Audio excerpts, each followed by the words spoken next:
the seminar on palm oil's role in human health, nutrition and sustainability, the balanced truth.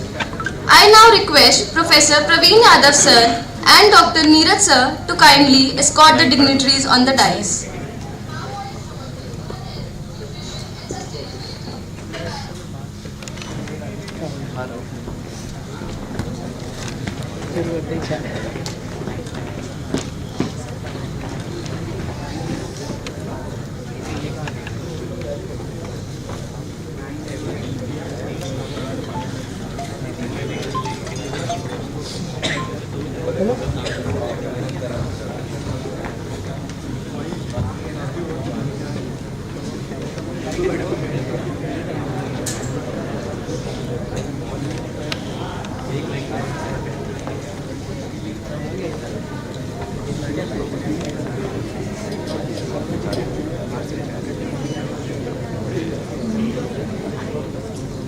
Respected chief guest, honored dignitaries on the dais, distinguished speakers, respected faculty members, dear students and esteemed guests, a very warm welcome to one and all. On behalf of the Department of Oil Technology, School of Chemical Technology, Harcourt Butler Technical University, Kanpur, it gives me immense pleasure to welcome you to today's seminar on palm oil's role in human health, nutrition, sustainability, the balanced role. This seminar brings together science, health, nutrition, regulation and sustainability, and we are grateful for your presence as we explore these important dimensions together. Ladies and gentlemen, in Indian tradition, any academic or intellectual pursuit begins with an auspicious start, seeking the blessings of knowledge and wisdom. To commence today's seminar on a positive and enlightening note, we now invite our respected dignitaries for the lighting of the holy lamp, symbolizing the victory of knowledge over ignorance. May I respectfully request our chief guest along with other dignitaries to please proceed for the lamp lighting.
As the lamp spreads light, let us now invoke the blessings of Ma Saraswati, the goddess of learning, wisdom, creativity, and purity of thought.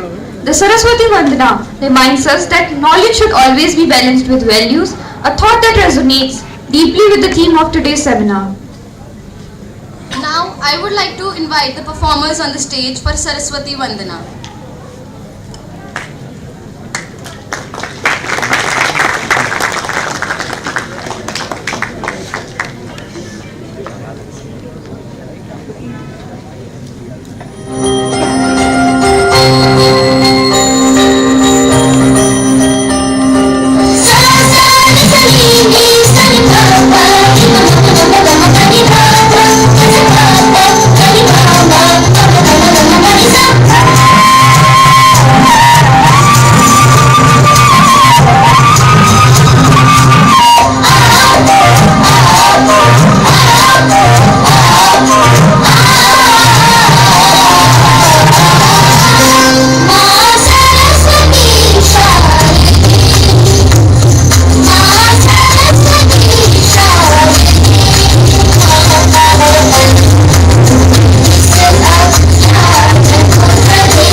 Definitely a graceful performance. May her blessings guide our thoughts and discussions throughout the program. I now request the chairman of the event, Professor Praveen Yadav sir, to formally welcome the chief guest, Shri Vijendra Mathur sir, with a rosebud.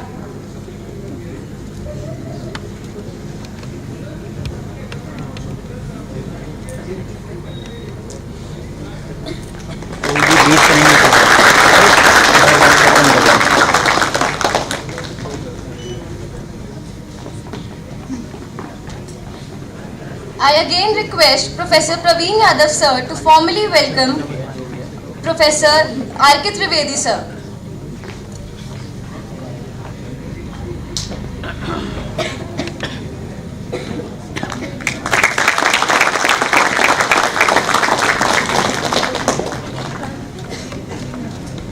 I now request Professor Neeraj Awasthi sir to formally welcome Dr. Rajiv Churi sir, President OTAI.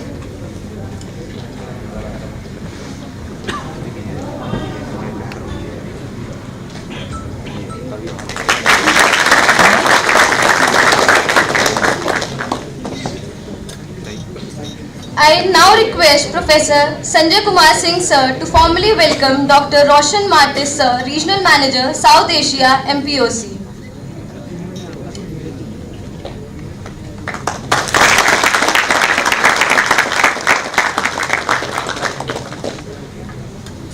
Thank you so much, respected dignitaries.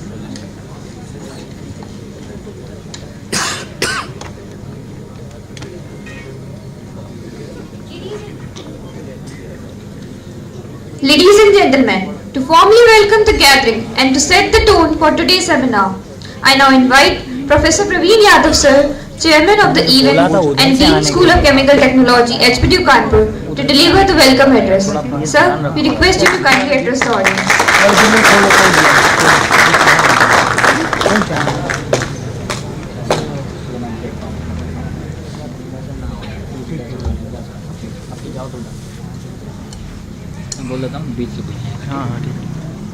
Dignitaries on the dais, Shri Vijendra Mathur sir, the Managing Director of Fair Labs and one of the most illustrious industrialist of the country, and I'm proud to mention that he is our alumnus also.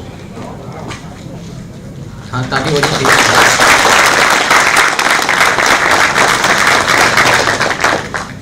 Dr. Rajiv Churi, the President, Oil Technologists Association of India.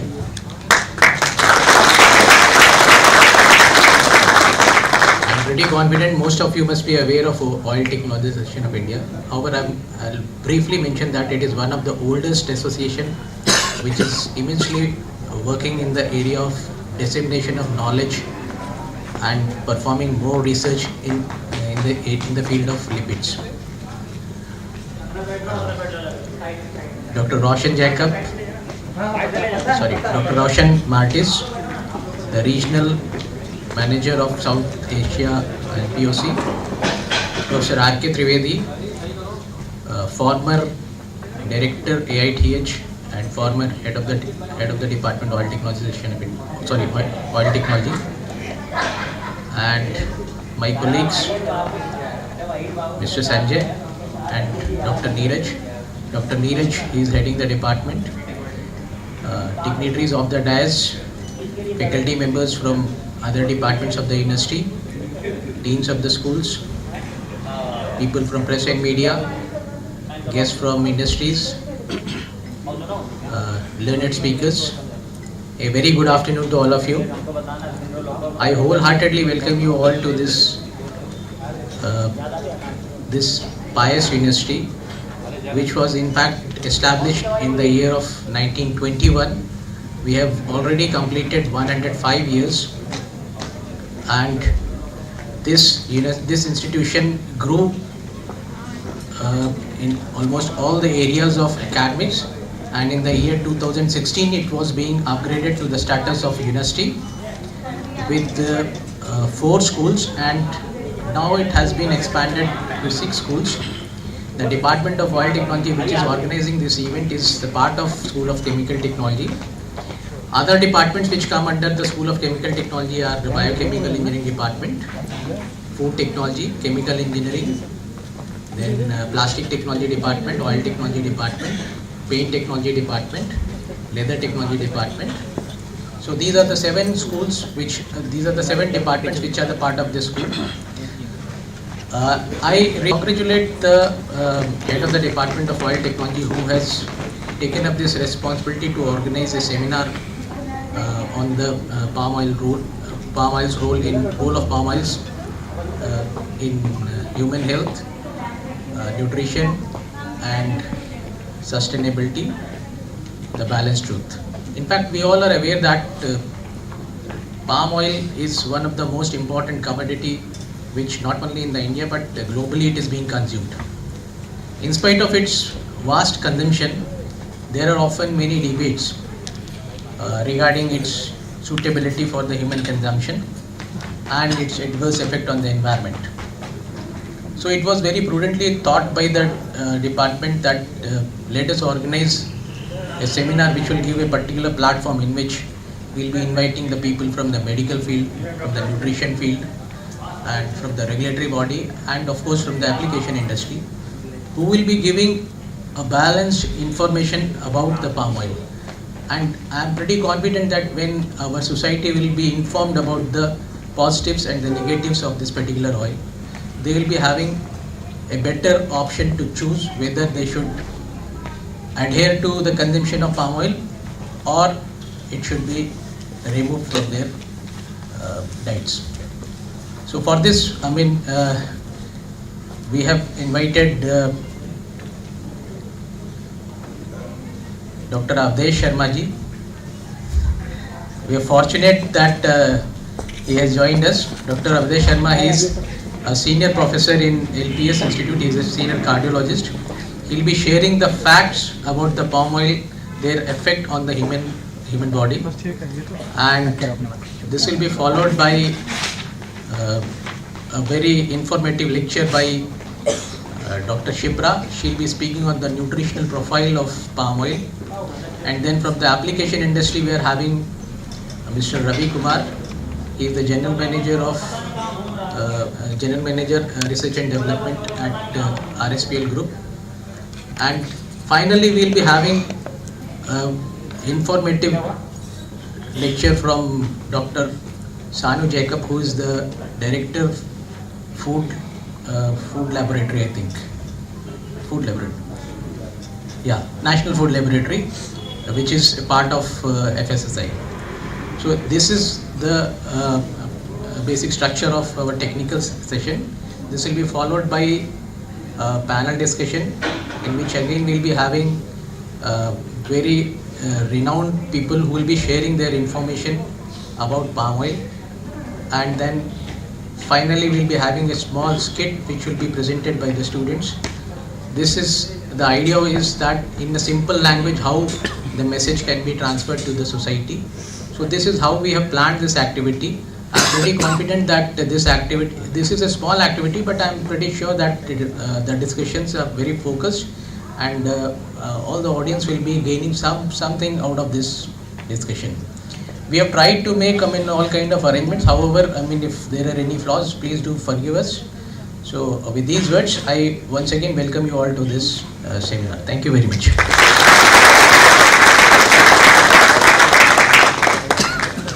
Thank you, sir, for your warm welcome and inspiring opening remarks. To give us an insight into the vision, academic excellence, and contribution of the Department of Oil Technology, I now invite Dr. Neeraj Awasthi, sir, Head Department of Oil Technology, HBTU Kanpur, to kindly address the gathering.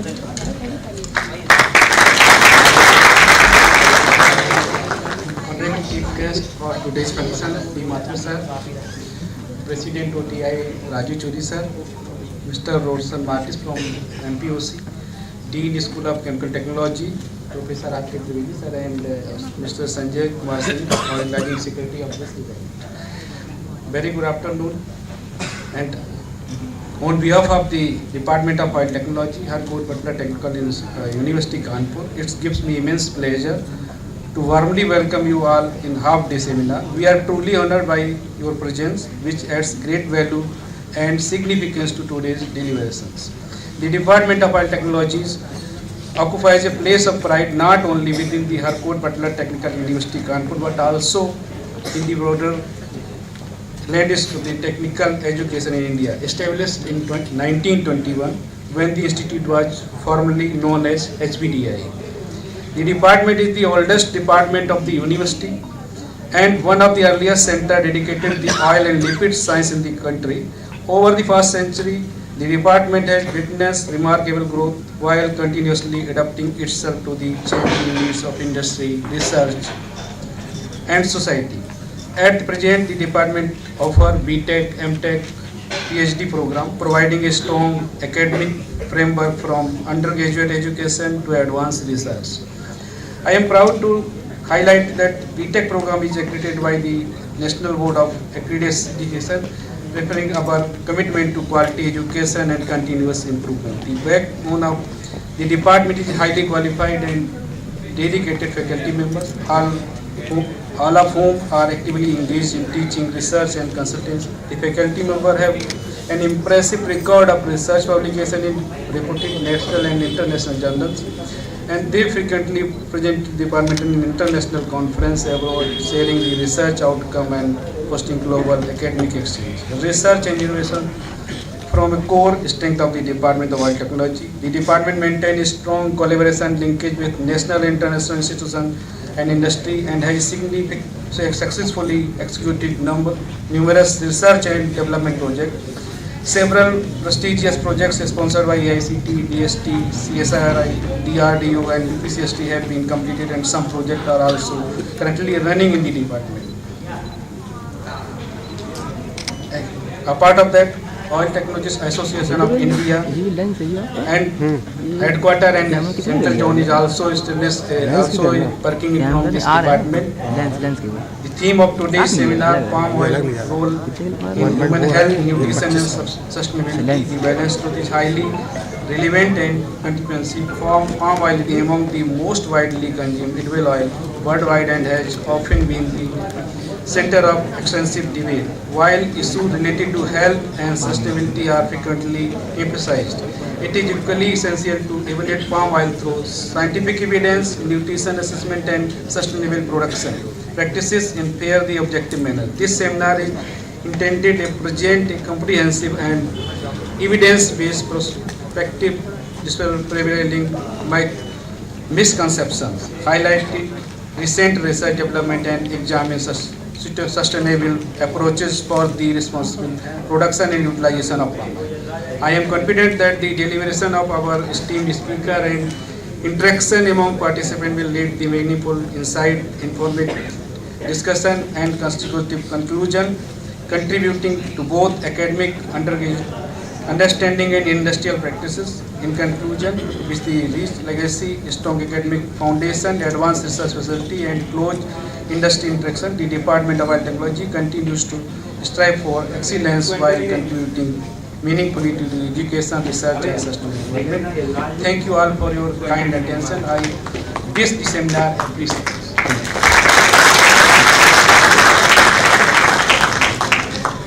Thank you so much, sir, for highlighting the department's journey and achievements. To brief us about OTAI and its role in promoting growth, research and collaboration in the oil technology sector, I invite Dr. Rajiv Churi, sir, President OTAI, to address the audience.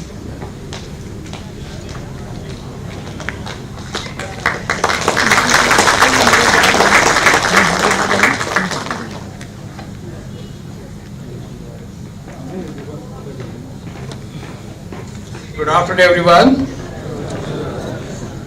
Our chief guest, Mr. Mathur sir, and immediate past president and managing director of Fairlab company, then Dr. Roshan Martis, who is the regional manager, South Asia Pacific for NPOC, Professor Praveen, the dean, Professor R.K. Trivedi, past national president, HOD Niraj Rostiji, and Sanjay Singh, and my friends and the dignitaries in the auditorium. Let me brief about the OTI. It's a very premium organization of the scientists, academics, industry. OTI was founded in 1943 but registered in the 1945. So we have almost 80 years of legacy. And many research institutes, industries are associated with this premium organization. We conduct a lot of seminars, conferences. Basically, what we have the propagation of knowledge. And under oil technology, it's not only the oil processing, but we cover the allied industries like cosmetics, perfumery, surfactants, protein, lubricant, where you find the application of oils and the oleochemicals. As you being know, the oleochemicals or oleochemistry is such a complex and such a wonderful chemistry. They find application each and every industry. Very versatile feedstock for many products. OTI publishes a journal called Journal of Lipid Science and Technology, a very old publication. Now it's being published by the North Zone. They handle it. So I request all the academics and the students, you can publish your articles, review articles, research articles in this magazine. It's a really wonderful and resourceful magazine. Now what we do in OTI nowadays, we do a lot of focus on sustainability, because eco-friendly processes and product is the need of the hour. And sustainability has to be a way of life. It's not just like a theory or something. You need to have a sustainability for longer gains. And what are the other things? There are a lot of reduction in energy required, reduction in water required in the process. We require basically safer process, safer chemicals, safer solvents. So we are working on this. Then the most important is the quality management. Mathur Saab is the expert in this quality management and his colleague. Then we do work on the micro-contamination. A lot of micro-contamination do take place or does take place during the processing, right from the extraction to the packing. So that's also concerned. So we work on that. Byproduct, the valorization, anything process or anything, any industry is successful if you utilize not even the able to sell the product but the value added byproduct. So that gives a lot of economic sense to the industry. So we do work on the valorization of the byproducts. Of course, the fatty acids and derivatives, a lot of research have been going on. And of course, another interesting is that, and we'll be working, some institutes are working on the GM crops. Of course, GM crops are not allowed, but the oil extracted from the GM seeds are allowed, but the oils are not, the cultivation is not allowed. So we do our work on that. And of course, the nowadays, the most, what you call it, important topics what we are handling is the palm oil. As you know, there is a lot of misinformation is floating in the social media, and very interestingly, I mean there are a lot of misinformation in sense, even if you see the instance of the mustard oil. US FDA, maybe knowing the US FDA has banned the mustard oil, okay, and they did some mice studies and they came out with the conclusion, and they have they say it causes myocardial lipidosis, again this causes some mental disorders. So US, Canada, Europe, the mustard oil is banned. But and we had even the discussion with the other, I mean some of the leading nutritionists from the US in the open forum, and they say you must do something about the mustard oil. We said why? Because we had done a lot of scientific studies. I say what studies you have concluded? They say we had a good sample size. I asked them what is the sample size? They say we had a good sample size of 200 and we conducted a study for over the years.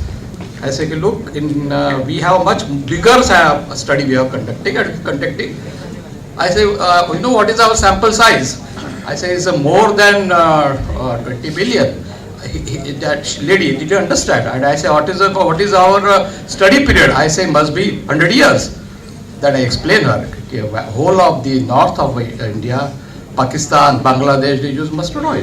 Now, have you ever come across any adverse effect of mustard oil? No, nothing. In fact, the Lipid Association of India has endorsed it is friendly to the heart actually. So this is a lot of misconfirmation going on. Similar happened with the coconut oil in the past. It was banned because they're supposed to have saturated fatty acid.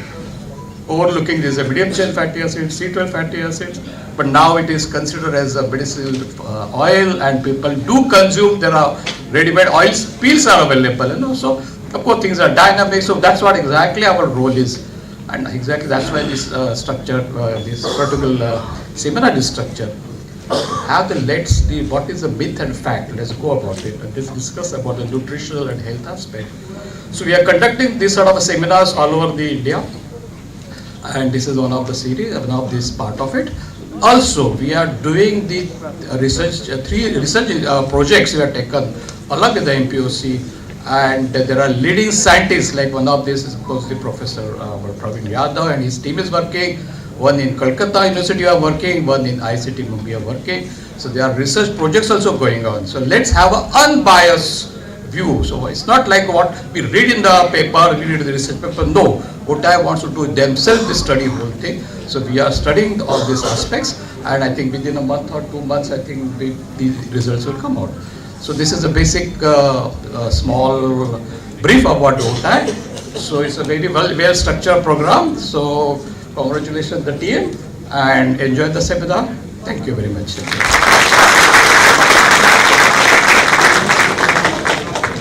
Thank you so much, sir, for sharing valuable insights about OTAI.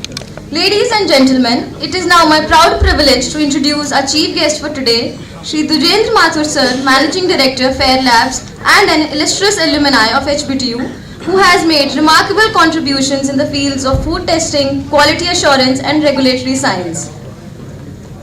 We are truly honored to have him with us. May I now invite Shri Dujendra Mathur sir to deliver the inaugural address.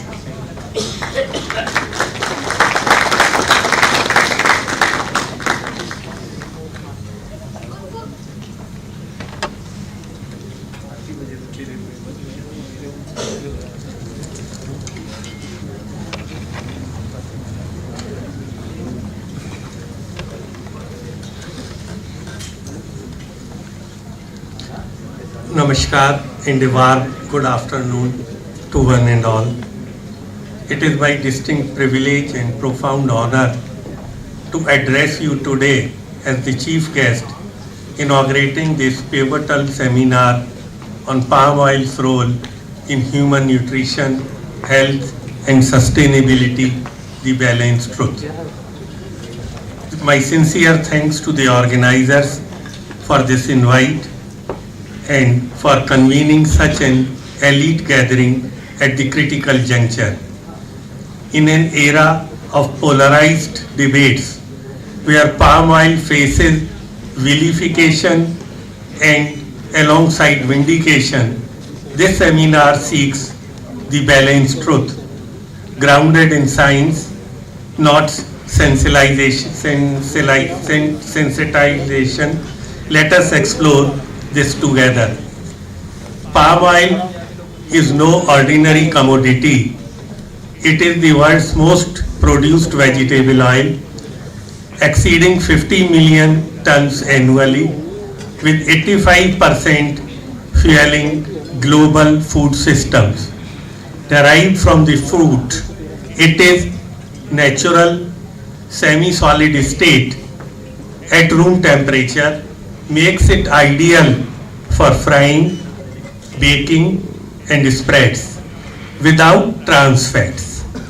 Yet its story is deeper, a nutrient dense profile, nuanced health effects and sustainability dynamics that demand objective screening. The nutritional balance is designed by nature. Palm oil fatty acid composition 50% saturated, 40% mono unsaturated and 10% polyunsaturated mimics equilibrium, embodies equilibrium. This TAG structure mimics olive oil and human breast milk. SN2 oleic ensures efficient lipase hydrolysis and chylomicron absorption, while SN13 palmitics form excretable calcium soaps, curbing cholesterol spikes. Far from saturated overload, it delivers 44% palmitic, 39% oleic, more balanced than coconut oils, 80% saturate, or sunflowers, PUFA extremes. Phytonutrients elevate it further. Its trienol 70% of 600 to 1000 ppm vitamin E outperform tocopherols in tissue penetration, combating oxidation. 507 to 700 ppm carotenoids provide vitamin A precursors. Phytosterols and squalene add sterol lowering potency. Red palm oil alone meets daily beta carotene needs in modest servings, vital for India's micronutrient gaps. Health realities over myths. The balanced truth debunks hypercholesterolemia fears. Meta-analysis and RCTs show palm matches olive or soybean oils in TC, that is triglyceride, LDL, HDL and TAG when isocalorically swapped, 5 to 13% energetically palmitic. It excels versus trans fats, 5.5% energy from lactic acid raises TC, HDL by 23% per 2% energy, inflames high sensitivity CRP and hikes CVD risk. Palm oil does not. A 2018 PLO's one review found palmitics MI-OTS confounded by diet and smoking graded very low. There is no evidence of causality established.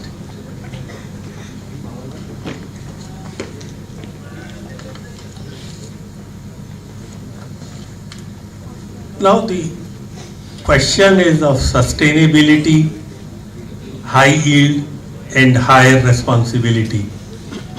Palm's truth shines in efficiency, 32% global oil, 5.5% land only, that is 9 times soya's yield per hectare, sparing fats forest elsewhere. It powers SDGO, Sustainable Development Goals, employing millions. The only challenge that exists is deforestation and peat-related emissions.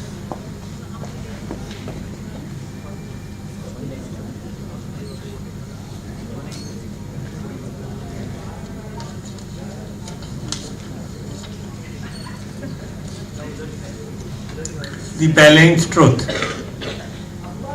Misconceptions often overshadow palm oil virtues, fueled by selective narratives, ignoring its nutritional density and high productivity. Tree sustainability demands certified sources, moderation in diets, and ongoing research like long-term trials to refine guidelines. Embracing this balanced view empowers nutritionists, policymakers, and consumers to leverage palm oil for healthier lives and greener planet. In conclusion, I would like to say palm oil's high productivity meets global demand affordability, but sustainability hinges on certification and innovation to minimize peatland impacts. Evidence-based nutrition is palm oil enhances diets and health when sustainable practices prevail. Let us champion this balanced path forward. Thank you, this platform. Let us advance evidence-based discourse on palm oil's vital role. Thank you.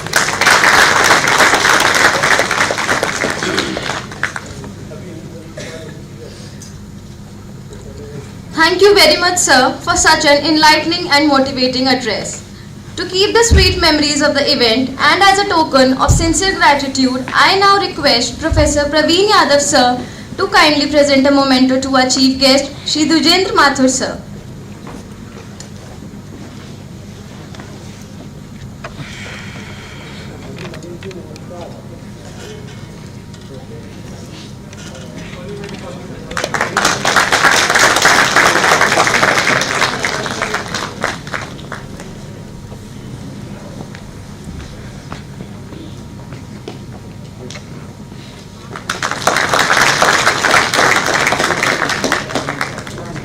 I again request Professor Praveen Yadav, sir, to kindly present a memento to R.K. Trivedi, sir.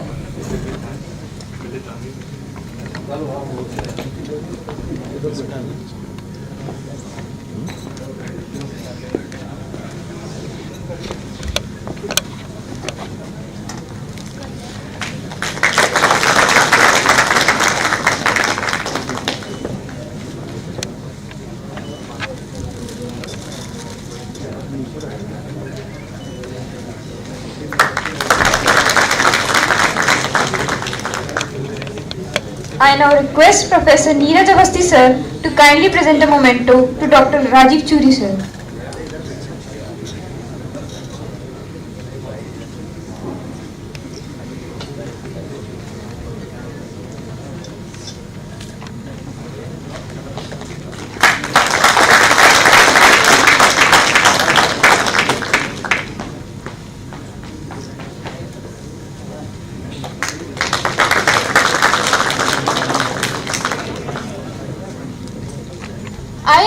request Professor Sanjay Kumar Singh sir to kindly present a memento to Dr. Roshan Martis sir.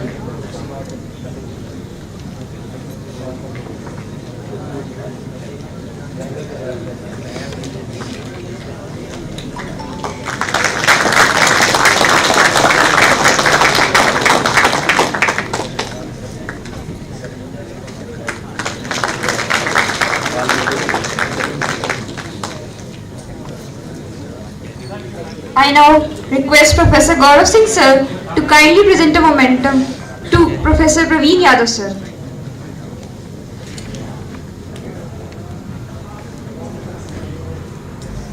I request Professor Sanjay Kumar Singh sir to kindly present a memento to Professor Praveen Yadav sir.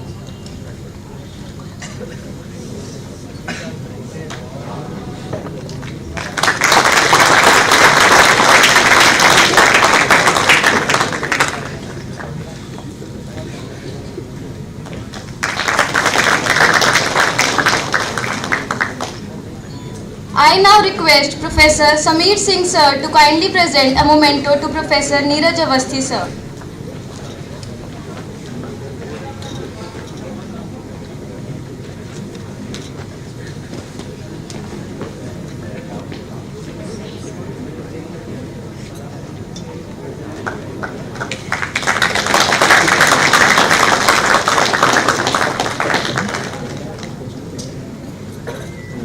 I now request Professor Nandita Mishra ma'am to kindly present a memento to Professor Sanjay Kumar Singh sir.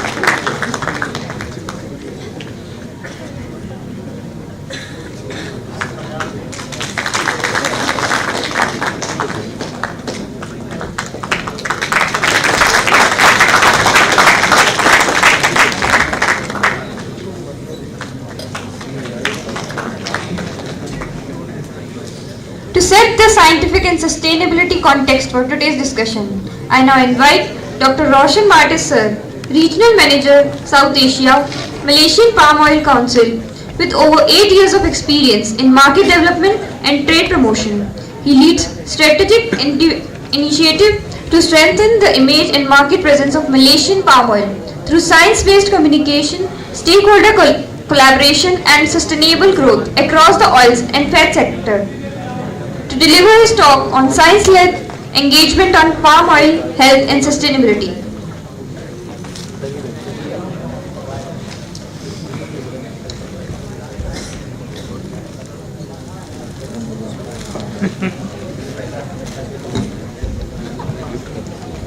So very good afternoon ladies and gentlemen. It's my pleasure to be present here today and join for this important seminar on palm oil's role in human health, nutrition and sustainability, the balanced truth. This theme is especially relevant in today's context where discussions around food, health and sustainability increasingly require clarity, balance and strong scientific evidence. On behalf of the Malaysian Palm Oil Council, I would like to thank OTI and HBTU for organizing this seminar. We value OTI's long-standing contributions to edible oil research, and their network and expertise brings scientific depth to today's dialogue. Looking around the hall, I can see a mix, diverse audience, knowledgeable audience, I can say, academicians, researchers, media representatives, and nutritionists, medical professionals. Your presence reflects the importance of this topic and the growing interest in understanding the science behind food, health, and sustainability. In March 2025, just as Dr. Churi said, MPOC signed an agreement of collaboration with OTAI during the Fats and Oils Conference. Together, we set out a vision to strengthen the oils and fats sector with a stronger evidence-based engagement. One of the key outcomes of this collaboration has been a series of 6 seminars across India. We began with Mumbai in September with the first seminar, followed by Kolkata in November with the second seminar, and today's seminar here in Kanpur marks another important milestone in this journey. These programs are designed to bring science to the forefront by engaging respected Indian experts to share research-based insights on nutrition, functional performance and industry applications. In parallel, MPOC and OTAI has also partnered with 3 leading Indian universities to conduct joint research evaluating palm oil suitability in the local context. These studies explore nutrition, functional benefits, providing credible evidence that can shape a more informed understanding of palm oil. While outcomes hold great value, their true strength lies in creating awareness by esteemed doctors, professors, nutritionists and industry experts in translating this science into consumer trust. Adding to this momentum, MPOC also formalized a collaboration with Indian Vegetable Producers Association in July during their annual conference in 2025. Through IVPA and OTA, we are creating a strong ecosystem that ensures palm oil is supported not only at the consumer level but also within industry, regulatory and policy frameworks. To give you a brief of MPOC's work over the past 2 years, focused on promoting science-led conversations and introducing misinformation through credible engagement. I would now like to share you a short 2-minute video. Malaysia stands as a global leader in sustainable palm oil, powering growth and innovation across the oils and fats industry. Under the guidance of the Honorable Minister and MPOC's leadership, Malaysia has been a proactive partner in strengthening India's edible oils ecosystem, advancing trade, sustainability and shared prosperity. So how does Malaysia enhance the trade and market access for certified sustainable Malaysian palm oil in accordance with the global sustainable standards? Well, basically we value about environment, and anything that we do here, we always make sure that sustainability production of our palm oil is in sync with the world requirement. Through nationwide consumer outreach, media engagement and industry collaborations, Malaysian palm oil has engaged millions, inspiring healthier choices, debunking myths with science-backed insights, and supporting research and knowledge sharing that strengthen India's oils and fats sector. Together we celebrate taste, nutrition and innovation at the heart of every kitchen. Because Malaysian palm oil एक ऐसा oil है जिसका smoke point काफी high है, तो ये easily break down नहीं होता है. इसमें काफी बैलेंस्ड मात्रा में सैचुरेटेड और अनसैचुरेटेड फैट्स होते हैं. तो आप भी बना सकते हैं ऐसी ही कुछ इंटरेस्टिंग रेसिपीज पाम ऑयल के ट्विस्ट के साथ. Today we reaffirm our shared vision. Malaysia, your trusted partner in nutrition, innovation and sustainable growth. Malaysia stands. So as we begin today's seminar, I encourage all of you to make the most of this opportunity to deepen your understanding through the scientific discussions ahead. The sessions today will explore not only the nutritional and functional aspects of palm oil, but its wider role in sustainability and food security. One important point to reflect is the efficiency of oil palm as a crop. Compared to other major vegetable oil crops, oil palm can produce 6 to 8 times more oil per hectare, making it one of the most productive oil-bearing crops in the world.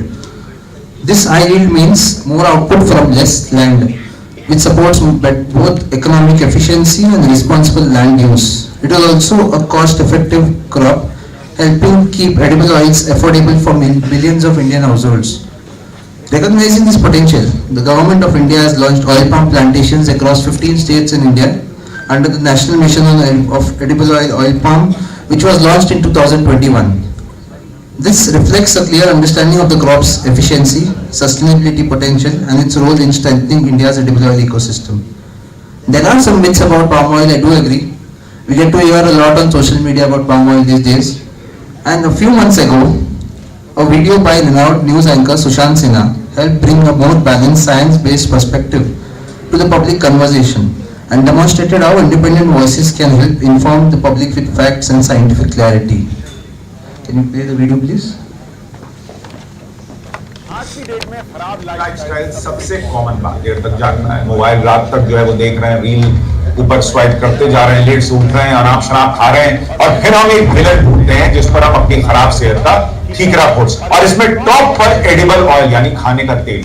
इसी तरह सालों पहले हमारे बड़े बुजुर्ग खाने में जिस घी और तेल का प्रयोग करते थे उसे भी खराब बताया जाने लगा. खास तौर पर पाम ऑयल यानी ताड़ का तेल हमारे देश में बहुत पहले से प्रयोग होता रहा, लेकिन जब मल्टीनेशनल कंपनियों ने भारत में एंट्री की, जगह बनाई, तो सबसे पहले भारत की पारंपरिक चीजों को स्वास्थ्य के लिए खराब बताना शुरू और इसी दौरान लोगों के मन में एक तरह से ये भर दिया गया कि पाम ऑयल यानी ताड़ का तेल सेहत के लिए ठीक नहीं. नो पाम ऑयल के लेबल्स लगने लगे पाम ऑयल की डिटेल जानने से पहले शुरुआत में आपको पाम ऑयल के कुछ फायदे बताएं। जैसे पाम ऑयल में ट्रांस फैट नहीं होता, ये विटामिन ई से भरपूर होता है, और पाम ऑयल में एंटीऑक्सीडेंट्स होते हैं। अब पाम ऑयल के बारे में बिना किसी साइंटिफिक एविडेंस के गलत जानकारी फैलाई जा रही है।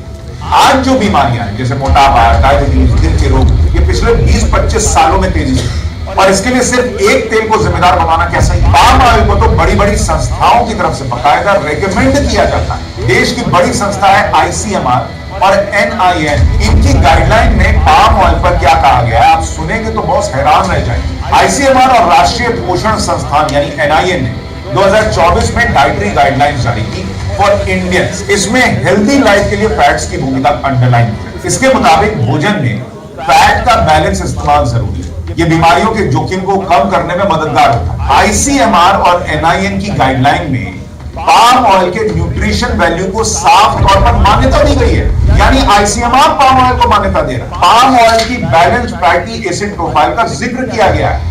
पाम ऑयल में मोनो अनसैचुरेटेड फैटी एसिड जिसको मूफा कहते हैं, इसकी भरपूर मात्रा होती है। मूंगफली, तिल, कपास और ऑलिव ऑयल जैसे तेलों की कैटेगरी में पाम ऑयल आता है। पाम ऑयल को बैलेंस आहार के हिस्से के रूप में लिया जाए तो इससे कई हेल्थ बेनिफिट भी मिलते हैं, जबकि सच्चाई यह है कि पाम ऑयल में कई खूबियां होती, जैसे पाम ऑयल में टोकोफेरोल्स और टोकोट्राइनोल्स जैसे माइनर कंपोनेंट्स होते हैं जो इसके प्राकृतिक स्वाद और एंटीऑक्सीडेंट गुणों के लिए जिम्मेदार हैं। टोकोट्राइनोल्स को खून में कोलेस्ट्रॉल को कम करने में सहायक बताया गया। ICMR NIN की गाइडलाइंस ये भी साफ साफ कहती है कि सभी वनस्पति तेलों में कोलेस्ट्रॉल नहीं होता, ये केवल पशु आधारित खाद्य पदार्थों में पाया जाता है। पाम ऑयल का संतुलित fat structure saturated mono unsaturated यानी मूफा और पोलो अनसैचुरेटेड फैटी एसिड यानी पूफा का संतुलित मिक्सचर हेल्थ के लिए फायदेमंद माना जाता है। पाम ऑयल में करीब 40 से 45% सैचुरेटेड फैट होता है। पाम ऑयल गुड कोलेस्ट्रॉल यानी HDL को बढ़ाने और बैड कोलेस्ट्रॉल यानी LDL को घटाने में भी मदद करता है। भाई यहां तक कि WHO वर्ल्ड हेल्थ ऑर्गेनाइजेशन भी मानता है कि फैट हमारे आहार का एक आवश्यक हिस्सा है और ये खास रूप से बढ़ते बच्चों के लिए बहुत जरूरी है। हाल ही में IFBA ने नो पाम ऑयल जिसे टैग के बढ़ते चलन पर चिंता की। नो पाम ऑयल गुमराह करने वाली रणनीति है जो स्वास्थ्य संबंधी दर का व्यापार करती है।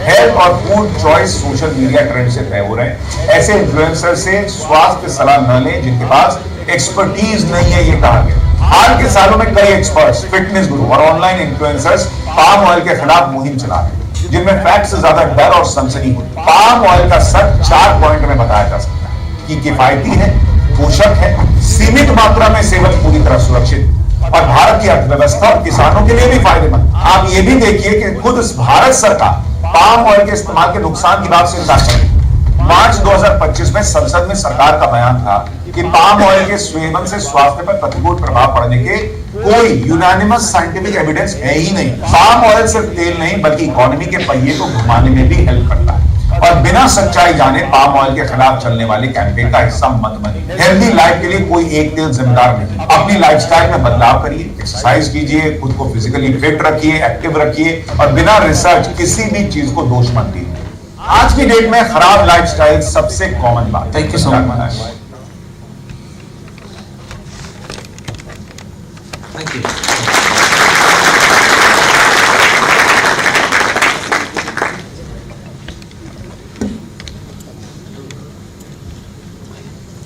Thank you, sir, for setting the context so clearly and scientifically. Now, it is very appropriate to start the technical discussions on the theme of the event. May I have the honor to invite Dr. Shipra Bhardwaj ma'am, Chief Scientist, Food and Bioscience Lab. She has a rich experience of working as DHR, Women Scientist and PI, Department of Health and Research, Ministry of Health and Family Welfare, Guest Faculty Department of Public Health University of Lucknow, Governing Body Member, Indian Society of Chronomedicine, Executive Body Member, International Society of Medical Food and Nutrition, General Secretary, Young Slam People Society, Member, Society for Research on Biological Rhythms. She has 16 years of experience in clinical research, 27 research publications, 5 book chapters, 9 awards including ISCM Young Scientist, PI of 3 individual research projects of ICMR, DST and DHR. Ma'am, we request you to please come on the stage and enlighten us on the topic palm oil in everyday diet, nutritional benefits, health concerns and sustainable use. Ma'am, please proceed. Thank you very much. First of all, I would like to extend my grateful thanks to Dr.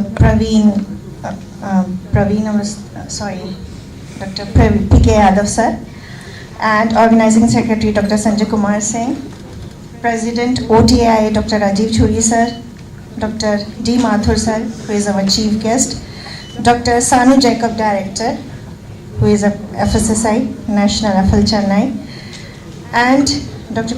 Trivedi sir is also here, and we share some publications, sir might be don't know.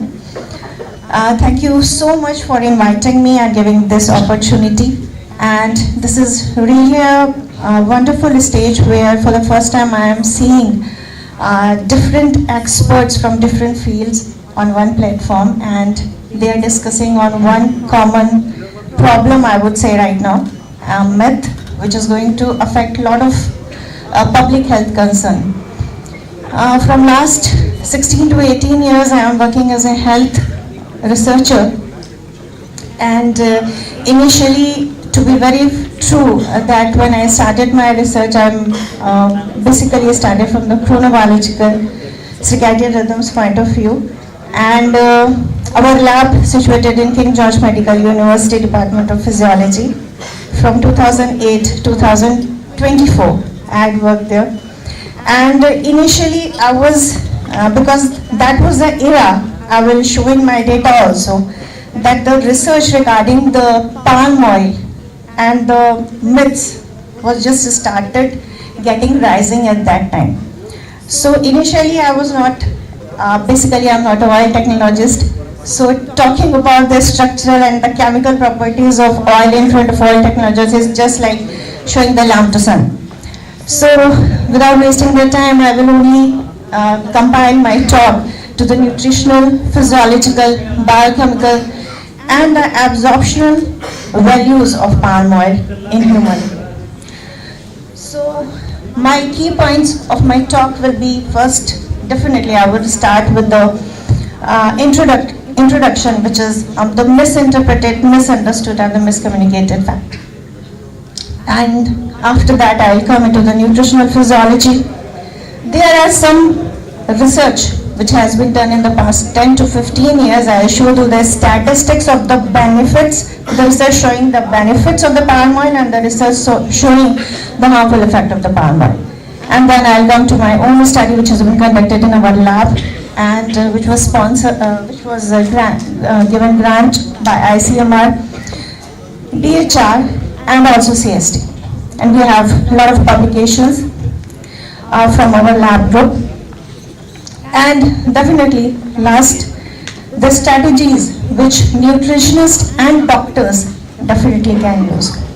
I've been working with Nutrition Council of India from last 3 years, and in that platform also we are finding the same scenario, that whenever it's the when you say that just start giving some oil or something, then half of the debate started between the doctor, between the nutritionist and between the scientist who are working on the oil field. So first of all, why it is the, please change the slide, or you can give me the changer.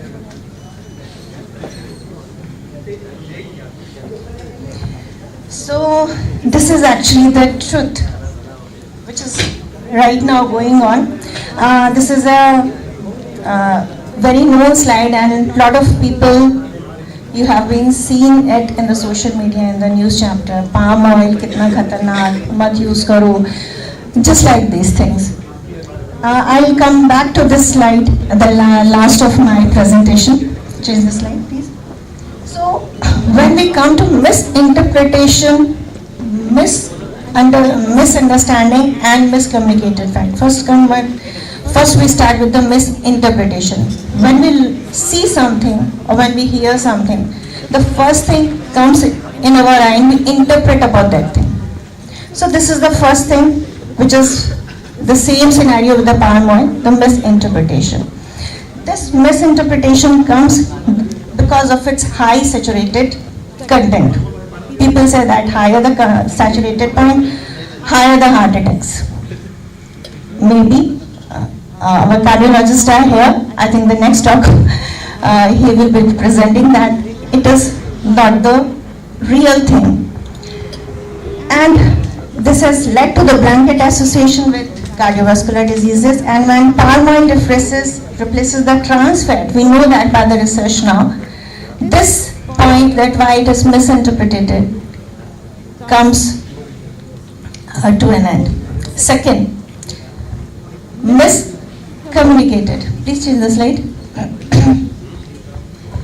Yeah, in context of it, the recent guideline which has been given just in 7 January, पूरा का पूरा जो food pyramid था, that has been up down. Initially, the fat and the dairy products was nowhere in the nutritional pyramid. Now, the US dietary guidelines has given protein, dairy and healthy fats the topmost place. And all the other nutritive elements later on. So the scenario is changing and it is going to be good for the future nutrition. Next slide, please. Then why it is misunderstanding regarding the processing, compositions and bioactives. Like people really didn't differentiate between the crude red palm oil and the refined oil. And refined also is not so bad, which people has made it a culprit. It's depend upon the adulteration, the processing.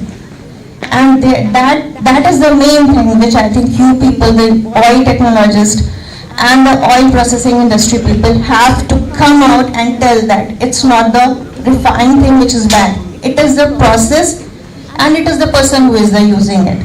So this is the main thing. First is the misunderstanding. Third, the miscommunication, the most important.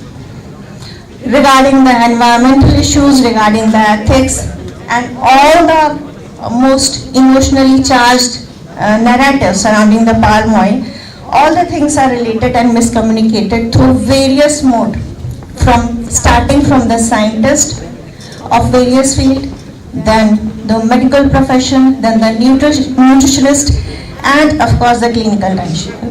In last 10 to 15 years, the clinical dietitians have just removed the fat and especially the palm oil. I remember recently, I think it's 4 or 5 years back, we were having a nutrition conference in Ahmedabad, and my colleague showed the result of the palm oil blended on the cardiovascular effect of the palm oil blended oil. Then literally there were so many dietitians who started that, no, this is the fake data and how can you do it? So the head of the department who was just giving that lecture has to given the proof of it. So this is the scenario, that once something has been fed in the mind, it is very, very difficult that we as a scientist can prove it. So what is the meaning of the layman man or the industrialist or something else? So next slide. Now coming to the main thing, that palm oil has been misinterpreted in efficiency, misunderstood in nutrition and miscommunicated in sustainability aspect. Next slide. Now coming to the nutritional physiology of the palm oil. When I say physiology, it describes all the physiological functions, how it is taken, how it is digested, how it is, the most important, how it is absorbed, and the most important, how it is metabolized. That makes a difference. You can see the composition of palm oil. It contains 50% of SFA, mainly palmitic acid, 10% PUFA, 40% LUFA, mainly oleic acid, linolenic acid. And you are surprised to know that this linolenic acid and oleic acid tablets doctors used to give to you to improve your antioxidant activity and to reduce your oxidative stress. You take it simply as a tablets, which is the component of the soil. Then comes, of course, as we have seen the video, the vitamin E, tocopherols and tocopherols and carotenoids in the red palm oil. So what happened that the pancreatic lipase released during the digestion targets and break chemical bonds at these position, which is SN1 and SN3. These position in the palm oil is very important. Being an oil technologist, you must be knowing more than me that palm oil TG feature mainly at SN1 and SN3, and the healthier oleic acid is at SN2. So it gives two advantages. First is the digestive advantage and other is the metabolic advantage. How the digestive advantage? Its setup aligns perfectly with the lipase action in the body, and saturated palmitic acid get cleaved off as easily in the free form, while oleic acid stays bound in the absorbent 2-monoglyceride, enhancing uptake without deforming the harmful saturated fats. The metabolic advantage, of course, is the most important thing, that it plays a central role in human lipid metabolism as both dietary component and an endogenously synthesized molecule, and its structure enables efficient energy production, membrane formation and cell signaling, which is a very important part even in prevention of cancer. Next slide please. So this is the chemical digestion and absorption diagram of palm oil. First, not only palm oil, all the fats, all the lipids are being digested and assimilated by this process only. So first of all, emulsification and micelle formation is there, entry into the epithelial cell, and after this the most important part is the triglyceride reassembly and the chylomicron formation through the epithelial cell. So the fatty acids of the palm oil are linked together with glycerol, and at last it forms a large lipoprotein particle specialized for the lipid transport to the blood. So this is how the lipids are digested, absorbed and assimilated in our body, and this is how the palm oil also gets assimilated in our body through the blood cells. So how we can address the biological mechanism? PUFA needed to maintain the fluidity of cell membrane. Many times this question has been asked, and this is a very important line. This is written separately, but it's a very important line, because if the cell membrane, our body is comprised of millions and trillions of cells only. Each and every organism is made up of cell. If the cell membrane have a good amount of fluidity, which is given by the lipids, or mainly the content of saturated and polysaturated, the more the fluidity of the cell membrane, more it is active, more substances can get in easily into your cell, and cell signaling become very easy and smoothly. So it is a main synthesis of the lipids in our body. So now, fat lipids can give you all the effect, diseases or health promotion. The choice is yours, the selection is yours. How you are taking it, how you are processing it, and how you are using it. The balanced thing, which the symposium tagline is. So in adverse effect, you can get oxidative stress or the antioxidant effect. You can get cell signaling adverse or cell signaling advance, or a high HDL, low LDL, TG, or vice versa. So the choice is yours. Next slide. So mainly to conclude, these are the major health effects of palm oil, starting from the brain, neurological, tocopherols provides neuroprotection, DDNF promotion by curbing oxidative stress, immunity vitamin A, improve immunity, hematological red palm oil pigments, elevates RBC and WBC and prevent anemia. Metabolic tocotrienols, palmitic acid and palm oil TG. In biochemical, red palm oil pigments, tocotrienoids, carotenoids, vitamin A gives antioxidant. The toxicological effect is also there.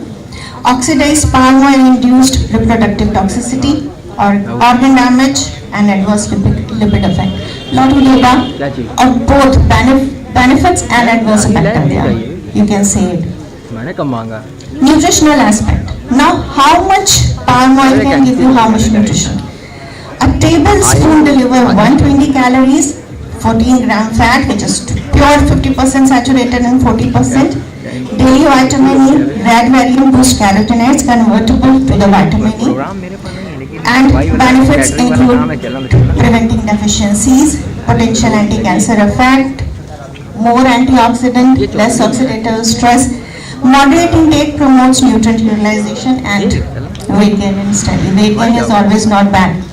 Think about a very thin and underweight person. They need more weight.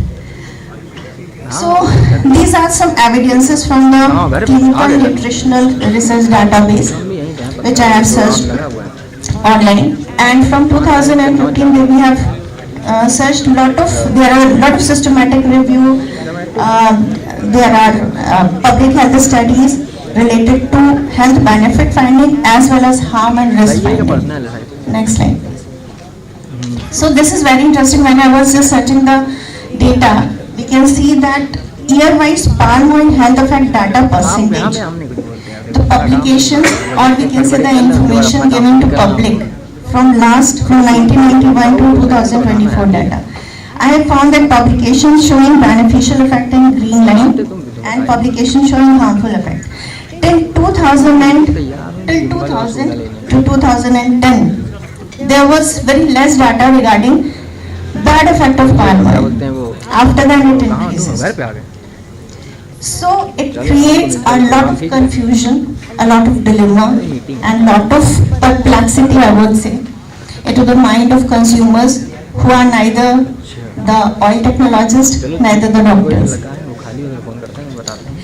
So in the publication showing beneficiary effect, we can find out the balanced nutrition profile, sustainability advances, heart health equivalence, lipid metabolism, carotenoids, brain health, etc. And harmful effect, there are n number of harmful effects like CVD association, peat lung emissions, inflammation risk, cholesterol concern, etc. So the main thing was that, which I pointed out, the researchers on crude red oil or optimized refined oil show most of them show beneficial effect, and the harmful effect was shown by the publications and only on the refined or the market purchased palm oil, which was either maybe done to show how much comparison between the two oils. So now, after these things, last 10 years back, our lab, which was basically a chronobiology lab, the division chrononutrition, the nutrition division started doing few research on good effect of lipids. Actually, we started with omegas, but the problem with omegas was that they were not stable. How to give it? The rancidity becomes, we used to give to patient in OPD and they give us back. No, we can't have it. So the research which is mainly done by Dr. Shiddesh Bharadwaj, who is also the alumni here. So he suggested that we should add the palm oil, definitely for the stability. Next one, these are some initial stage publications. Next. Hold on. So this after around 4-5 years of research, we found a very positive effect on the blended oil with palm oil and with optimized ratio of omegas, plus it was blended with, of course, palm oil. and the research was also patented and published in Nature. It was the effect of essential fatty acid on the circadian variation and ambulatory blood pressure. Ambulatory blood pressure monitoring is a very important, a very significant marker in terms of our cardiovascular physiology, because it tells us that not only doctors know that there is a various difference between the home blood pressure monitoring and the office. So we have done 7 days continuous blood pressure monitoring along with many other parameters including lipid profile and oxidative stress markers, and there were many markers. This was the main marker, and heart rate variability also, and found it that that blended oil has a very positive effect, and we have given it to different groups of people, including who are having cardiovascular problems, who are having cardiac heart problems, who are having hypertension, who were chronically hypertensive from last 10 years, who were having type 2 diabetes, and also the research is ongoing in PCOD women. So we are having lot of better effects of that blended oil. So why we have used it? Because when we used to give the oil to patients for the clinical trial, because that was a long-term clinical trial on that product, the people mostly wanted, some people was so, we can say wise, they use the oil for frying also. So they can, we have to choose very wisely also that what type of oil we can give it. So that's why for the stability content we have used the palm oil. Of course you can see about the melting point and boiling point of the palm oil. So for frying and dressing purpose differently, and we said to the patient you can use it for both. So you will know that high oxidative stability, you can see palm oil is having high oxidation stability, so if we can, to improve the shelf life, this was also a constraint. Next slide. So the study which are designed and which is also ongoing in PCOD women, we have this type of study design. We have palm oil blender study with the objective to see whether the blended oil, how much different markers like cardiovascular markers, oxidative stress markers, lipid markers, etc. So our approach was a problem to that after blending and before blending. First we have seen that what is the difference between the oil, and then in methodology we have, in this study we have used 150 volunteer CAD hypertensive patient, but in other study the data is more than 500 to 600. The constraint was that we have to give oil to the patients, and some people were very comfortable with it, some people was not, and 7-day monitoring of ambulatory blood pressure monitoring is not an easy task. So after this study we have also got the patent at the Department of Physiology KGMU, and the publications, there were a lot of publications, this was the major one. Secondly, we have also got several points. Yeah, the media have also published the research, in spite of being at that time the media was very anti of the palm oil.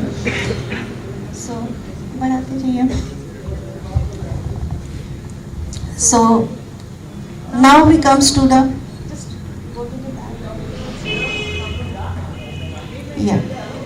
So this was the research in media.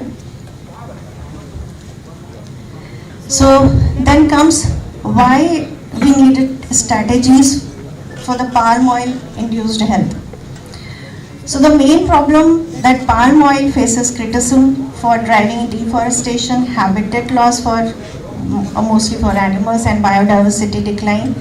And the problem arises its higher saturated content, which is not being understood clearly by the dietitians, and it is directly correlated with the heart disease narratives.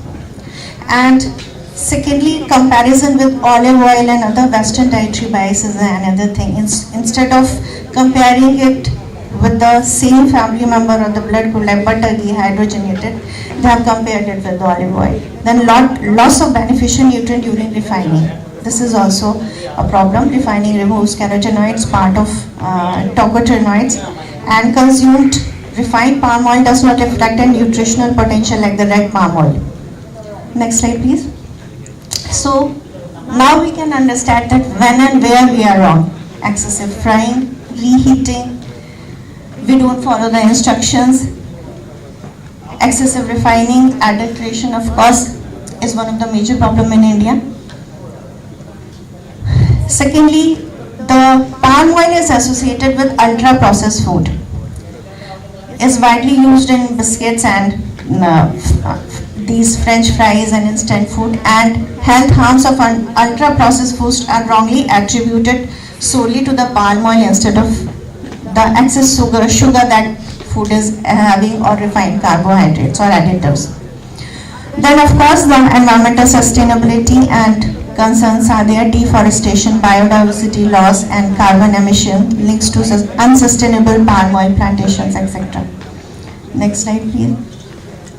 And thirdly, media and scientific miscommunication. Media coverage often oversimplifies palm oil research by promoting sensational palm oil is equal to poison somewhere. And so this creates confusion between the policymakers too. Next slide, please. So we can plan for nutrient pairing, pair it with good probiotic, vitamin A and E. Doses optimization is one of the important part of nutritional strategy regarding to palm oil. Farm selection. Prioritize the unrefined palm oil over bleaches. Lifestyle integration and supplementation strategy. Fortify with omega-3 to balance palmitic acid, which we did in our research and our product. So next slide, please. And then as far as it is widely used because of its affordability and thermal stability, it requires controlled intake and dietary balance. You can have the nutritional profile of it. Strategic culinary use, fortification and blending approaches, integration with fiber-rich diets, processing and quality control, and of course we can create a different public health and policy measures. And this is a very good consideration for dietitian and doctors for patients counseling, which we have done in our lab. We have found that the chrono-nutritional aspect of oil is very important when we are recommending it to any consumer or patients. If we suggest them to have fat or any diet, or especially the palm oil, which contains a lot of saturated as well as unsaturated fatty acids, so we can have the time restricted meal type of the fat. If we are giving in morning, it indicates, we have a lot of studies done in our lab that chrononutritional study indicate that palm oil fatty acid, especially the oleic acid and palmitic, are metabolized in circadian dependent manner, and daytime intake enhances beta oxidation, chylomicron clearance, and have a good effect on immunity system rather than if you take them at night. So time constraint chrononutrition aspect is also very important. So strategies for environment conservation, I think the next speakers are definitely going to talk about that, so I am not going to take much of the time. We can have the RSPO certification, they know more than me about that, peatland protection, traceability system, etc. Next slide, please. So in conclusion, I would like to say that palm oil villainization arises from the, of course, the saturated fat stigma, unfair nutritional comparison, and palm oil global importance in food security, affordability, and industrial application cannot be dismissed. I don't think that food industry or food processing industry can survive without palm oil. And of course, we can say that palm oil emerges not as misunderstood enemy, but as a reminder that nutrition and sustainability demand nuance, not the narratives. Thank you. So at last, on behalf of Organizing Committee of Nutrition Council of India, we are having an annual meeting at Dehradun. I request on this platform, because all of the industry persons, the nutritionists, the scientists, and the oil technologists and the food technologists are there. So that will be there is going to be a good panel discussion in which many policymakers will be there. So I invite you in the National Congress of Nutrition Council of India, which is going to be held at Doon Medical College, Dehradun. For this, thank you very much for once again inviting me and giving this opportunity. Thank you. Thank you so much, ma'am, for your balanced and insightful presentation. I now request Vinita Gautam ma'am to present a memento to Dr. Shipra Bhardwaj ma'am.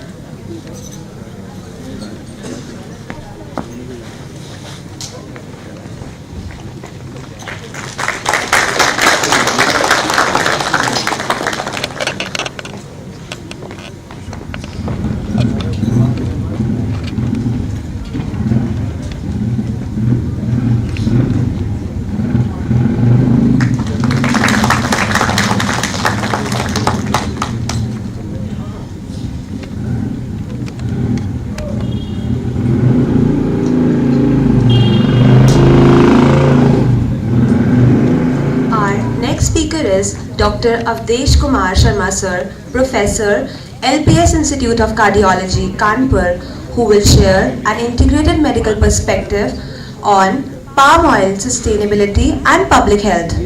Dr. Avdesh Kumar Sharma sir is a young, diligent, dynamic, interventional cardiologist, performed more than 40,000 cardiac intervention procedures. Working as a professor of cardiology at LPS Institute of Cardiology, GSVM Medical College, Kanpur, Uttar Pradesh. DM Cardiology, PGI MER and Dr. Ram Manohar Lohia Hospital, New Delhi. He is a recipient of prestigious fellowships, FACC of American College of Cardiology and FSCAI of the Society of Cardiovascular. Sir, we look forward to your address. Thank you. Thank you, organizing committee.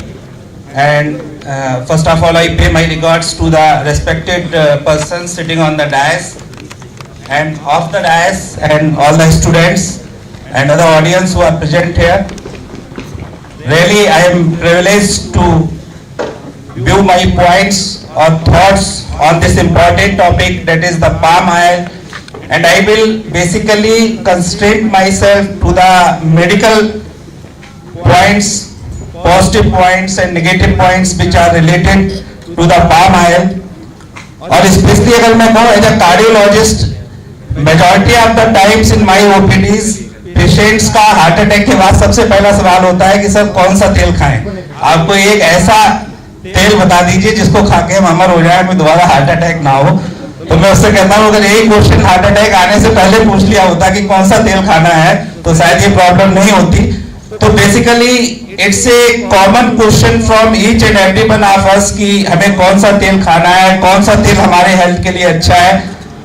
तो as a cardiologist मेरा opinion ये रहेगा कि हर तेल आपके लिए अच्छा है, कोई भी तेल बहुत ज्यादा खराब नहीं है, लेकिन access intake of every oil or every fat is hazardous to your health. अगर अति से ज्यादा आप कोई चीज खा रहे हैं तो वो आपके लिए खतरनाक है, नुकसानदेह है। If you are taking the limited intake, एक moderate amount में moderated limited intake आप ले रहे हैं तो कोई भी ऑयल आपके लिए खतरनाक नहीं है, कोई भी ऑयल आपके लिए खराब नहीं है। Especially if I talk regarding the palm oil, then many of the experts had already told कि it not only requires our fat requirement, but it also fulfill our energy requirement of such a big population of our country. जैसे अगर मैं कहूँ कि गाड़ी हर एक को Mercedes की अच्छी लगती है, लेकिन मर्सिडीज की गाड़ी लेने के लिए हर एक में कैपेसिटी नहीं होती है। तो हमारे पास जो गाड़ियां हैं, मारुति की है, सुजुकी की है, टाटा की है, महिंद्रा की है, तो अगर हमें वो अच्छा काम दे रही है, उससे हमारा काम चल रहा है, तो they are better for us. Similarly अगर मैं कहूँ कि ओलिव ऑयल, तो तो how many of us can afford olive oil?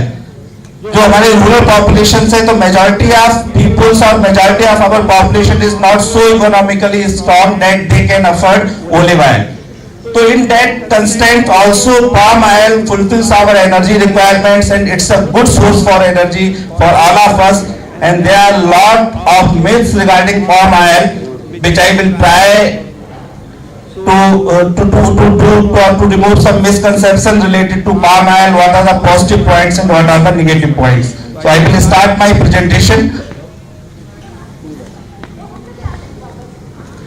So basically my part is related to the medical effects or health benefits or health some adverse points or some positive points related to palm oil. So before starting my presentation, I am very clear that no oil is perfect and palm oil is no exception, because they all have their advantage and disadvantage. कोई भी बिल्कुल perfect नहीं होता इस life में, चाहे वो person हो चाहे वो कोई चीज हो. This is the reason why food industry performs smart assemblies to improve simultaneously physical, sensory and nutritional qualities of finished products. And the same thing is true with palm oil also. It has some positive points. On the other hand, it has some or few negative points also. Next slide. So palm oil is basically a nutritionally complex lipids that when sourced sustainably supports both public health and global food security without compromising environmental integrity. हमें सबसे अच्छा तेल ही नहीं देखना है, हमें वो तेल भी देखना है जो हमारी इतनी लार्ज पॉपुलेशन की जो फूड सिक्योरिटी है, ग्लोबल फूड सिक्योरिटी या फैट इंटेक है, people are already very well knowledged, तो उसको भी पूरा कर सके. तो palm oil fulfills all those qualities. Next slide.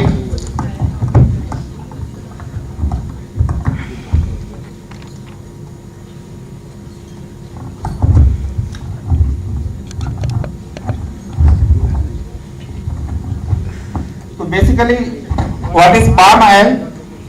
You people are also very well aware with the facts that oil palm is a tropically perennial crop mainly cultivated for its vegetable oil, which is composed of both palm oil and kernel oil palm, and it is derived from the mesocarp, basically palm oil, while kernel oil is derived from the endosperm or kernel. And both vegetable oils from oil palm are constitutes of many foods, oleochemicals, which sir had already stated, medicinal and health products, household products and industrial products. जितनी भी चीजें हम consume करते हैं daily life में, almost in each and every material palm oil has some part or some palm oil is a component of that part. Next slide. So why palm oil? Because it is most commonly and widely produced, consumed and traded edible oil. Vegetable oil is synonymous with palm oil. It is a key constituent of most daily consumable products. And cultivation of conventional palm oil is associated with environmental and social issues such as rising wealth leads to greater use of edible oils, and the market for palm oil biodiesel, as sir had already stated, is growing faster than for its byproducts, and it offers a solid fat alternative free from trans fats.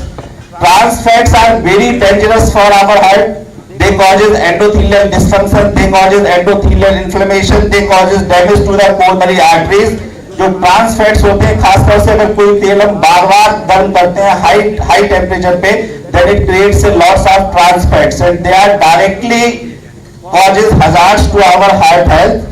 The good thing with palm oil is that the trans fats are almost zero in palm oil, and it remains the most cost effective oil to produce bird oil, because it is cheap and it can fulfill the energy requirement in majority of the population. So palm oil is not bad. If I talk about the global demand of palm oil, then it's the most widely used vegetable oil, with demand forecasted to reach 111 million tons by 2026. And it yields 4 to 10 times more oil per hectare than soya or sunflower, making it essential for global food security. So it is good for farmers also. But the nexus or negative point is that everyone is proving palm oil as a villain Healthcare professionals must understand the One Health link between agricultural practices, environmental health, and human nutrition, and we must see the palm oil in a whole perspective, not just only that it had higher percentage of saturated fats, so it is not good for health. This is not true. Next. So where palm oil is basically used, majority of the palm oil is used as edible things, edible oil. And if I see the sector-wise consumption of palm oil, then majority of the palm oil is used in household consumption. Next. These are the products in which palm oil is used, and you may find that the daily things which you are using in your daily life, in majority of the things, edible things, palm oil is mixed, or there is some form of palm oil is added in that. Next. So composition, if I talk about from medical point of view, then we have two types of fats. Saturated fats. Saturated fats are those which get solidified at room temperature.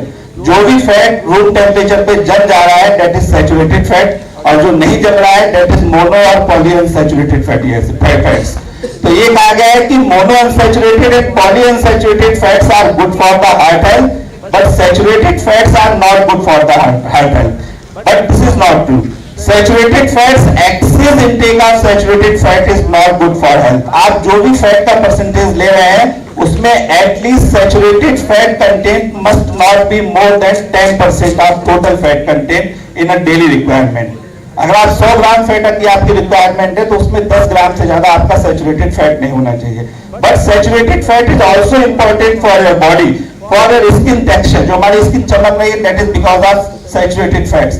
Here की health जो है, that is because of saturated fat. Cells membrane integrity is because of saturated fat.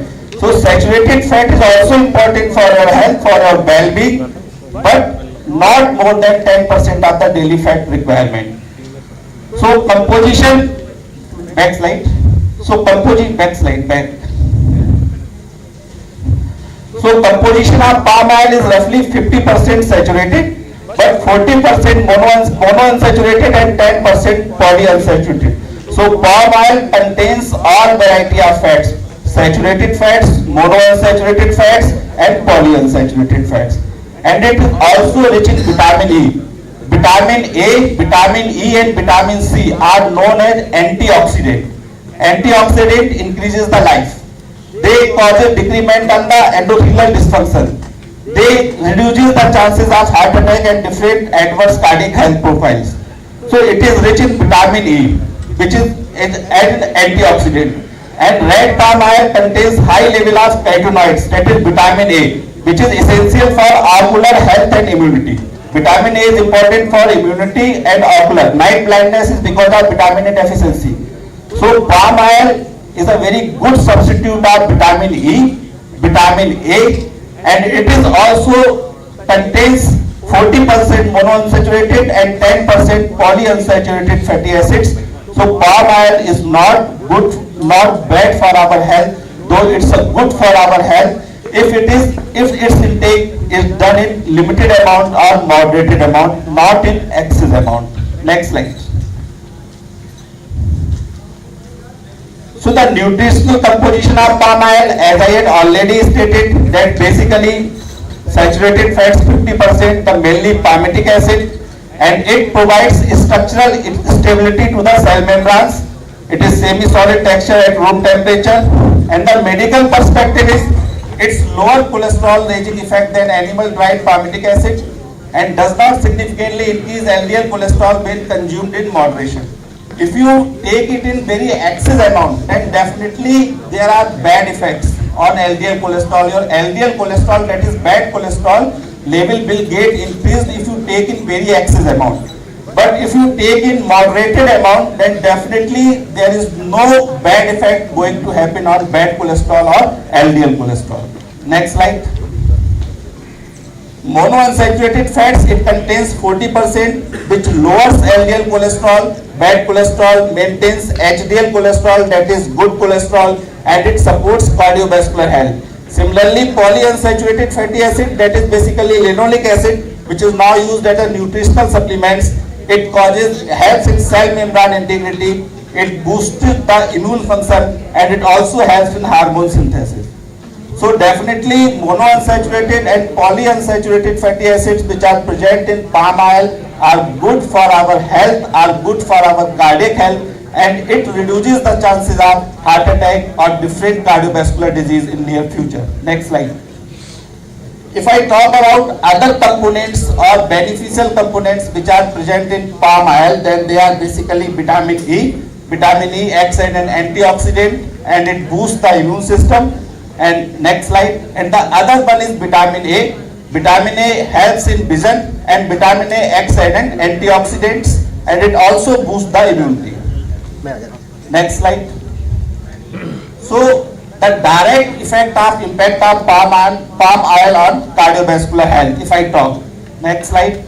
So if I talk, or if we see that overall cardiovascular disease profile in our country, ये तो heart attacks के cases लगातार बढ़ रहे हैं. तो if we see majority ischemic heart disease, heart attacks is basically ischemic heart disease that is blockage in the coronary arteries or the arteries which supplies the heart myocardium. So approximately 45% cardiovascular cases are because of ischemic heart disease in male, and 37% are cardiovascular disease because of ischemic heart disease in female. Next slide. And the cases which are seen in our day-to-day life, it is only the tip of the iceberg, because majority of the patients or people who are suffering from cardiac disease are hidden. Majority of the people are not aware with their hypertensive status, they are not aware with their lipid profile status. हम लोगों ने एक campaign चलाया था कि at least know your numbers, कि आपको अगर if you know your numbers then you will treat your numbers. जैसे आपको अपने लव्ड वन का मोबाइल नंबर पता होता है, अपना मोबाइल नंबर पता होता है, तो why you didn't aware about your blood pressure number, why you are didn't aware about your blood sugar number, आपका ब्लड कोलेस्ट्रॉल का नंबर क्या है, ब्लड प्रेशर का नंबर क्या है, आपका ब्लड शुगर का नंबर क्या है, आपका बेस सर्कमफ्रेंस क्या है, कमर की मोटाई कितनी है. You must know these numbers, क्योंकि जब तक आपको पता नहीं होगा तब तक आप उसके लिए ट्रीट करने के लिए आप कोई प्रयास नहीं करेंगे, कोई एक्शन नहीं लेंगे. तो at least know your numbers, because majority of the hypertensive patients, majority of the patients who are having high cholesterol, they are asymptomatic, and majority of cases are underdiagnosed or not diagnosed. Next slide. So what is the present theoretical framework of atheroma? If I talk about atheroma, atherosclerosis and arteriosclerosis, you may or may not be aware with these terms. Atheroma is basically a plaque formation in the artery which obstructs the lumen or which narrows the lumen of the artery. It is mix up of lipids, platelets, fibrin and fibrinogen. Next slide. So these are the factors which are responsible for the acceleration of atherosclerosis. और जो heart attack की संभावना होती है उसको बढ़ाने वाले जो फैक्टर्स होते हैं वो क्या होते हैं कि high lipid level, high lipid में high bad cholesterol LDL, low HDL, low good cholesterol, and high triglyceride level. Blood pressure, high blood pressure more than 140/90. Thrombotic tendency, some patients have genetically have more tendency for clot formation. Cardiac rhythm, different types of arrhythmic patterns. Endothelial functions, systemic inflammations, they are also responsible for endothelial dysfunction, endothelial inflammation leading to heart attacks and other diseases. Hyperglycemia, high blood sugar levels. Oxidative stress and homocysteine level. High homocysteine level is also known to a risk factor for increase or acceleration of atherosclerosis. So these are the risk factors for coronary heart disease. And this is a diagram of plaque or atheroma, जिसको हम कहते हैं थक्का, की artery में थक्का जम गया. तो it narrows the lumen of the artery, or sometimes because of some stimulating agents it got ruptured, and when it got ruptured it occludes the whole artery 100%, then patient suffer from acute heart attack or major heart attack. Next slide. So this is the composition of atheroma: platelets, lipids, macrophages. This is the composition. Next. And when it got ruptured, जब ये rupture हो जाता है, टूट जाता है because of किसी risk factors की वजह से, then it occlude the whole artery and it causes the acute heart attack. Next slide. These are the arteries showing the atheroma part, black, it is atheroma. Next slide. So these are the factors which are responsible or which makes a person prone for heart attacks, like high CRP level. CRP level can be calculated. high CRP level and high LDL cholesterol level, that is bad cholesterol. So those patients who are having high LDL and high CRP are more prone for heart attack or cardiovascular disease. Next slide. So medical perspective of lipid and cardiovascular health. So I had stated about the background of cardiovascular health. So how saturated fats and various type of lipids are responsible for increasing the chances of heart attack. So if there is increased LDL cholesterol or increased LDL and HDL cholesterol ratio, then these patients are at more risk for heart attack. While palm oil contains 50% saturated fats, mainly palmitic acid, so that's why it was many of the authors or many of the researchers are of a viewpoint that palm oil is directly increases the chances of heart disease, because saturated fat directly increases the chances of heart disease by causing the increase in the LDL or bad cholesterol. So that's why palm oil is also directly responsible for increasing the chances of heart disease, but it is not the true fact. Replacement of unsaturated fats with palm oil. When palm oil replaces the oil rich in MUFA and PUFA, then it increases the total cholesterol, increase LDL cholesterol and increase the risk of ischemic heart disease. This is the bad side of the palm oil from some researchers. So replacing palm oil with polyunsaturated fats reduces the cardiovascular risk, and replacing trans fat with palm oil improves the lipid profile. But I had already stated that despite of saturated fat, palm oil, the rest 50% part of the palm oil also contains monounsaturated and polyunsaturated fats, vitamin A, vitamin E, which is heart protective, which is cardioprotective. So only 50% part which is saturated, if you had a moderated or limited intake, then it is not harmful for your health. Next slide. Tocotrienols, that is vitamin E, good for cardiac health and also acts as an immune booster. I had already stated. So high palm oil intake may contribute to atherosclerosis, endothelial dysfunction, increased risk of coronary artery disease, MI and stroke. It was said by some others, but it is not true in total. Next slide. So palm oil in ultra processed foods, as dictated or told by my previous speaker, because palm oil is used in majority of the processed or packaged food. And if you take packaged food or if you have a higher intake of packaged food or junk food, अगर आप पिस्ता है, pasta है, pizza है, burger है, अगर बहुत ज़्यादा खा रहे हैं, चिप्स बहुत ज़्यादा खा रहे हैं, तो they all contains palm oil. So it is not because of palm oil, but that is because of that junk food. आपका caloric intake बहुत ज़्यादा बढ़ रहा है, that is leading to obesity. And obesity is directly responsible for all other disease related to cardiovascular health. Common soil hypothesis इसके लिए हम लोग कहते हैं कि अगर कोई व्यक्ति जो है, कोई बंदा जो है मोटा है, तो जब मोटा होगा इंसुलिन रेजिस्टेंस होगा तो उसको डायबिटीज भी होगी, जब उसको डायबिटीज होगी तो उसको हाइपरटेंशन भी होगा, हाइपरटेंशन भी होगा तो उसका कोलेस्ट्रॉल भी बढ़ेगा, उसका पेट भी निकल के बाहर आ जाएगा और उसको कार्डियक डिजीज होने की संभावना भी ज्यादा रहेगी. तो intake of palm oil in processed food, it is because of increased obesity that is directly responsible for increased incidence of cardiovascular health, not only palm oil itself. Next slide. So is palm oil androgenous? That substitution leads to lower androgenesis. These are the questions which arise in our mind. Next slide.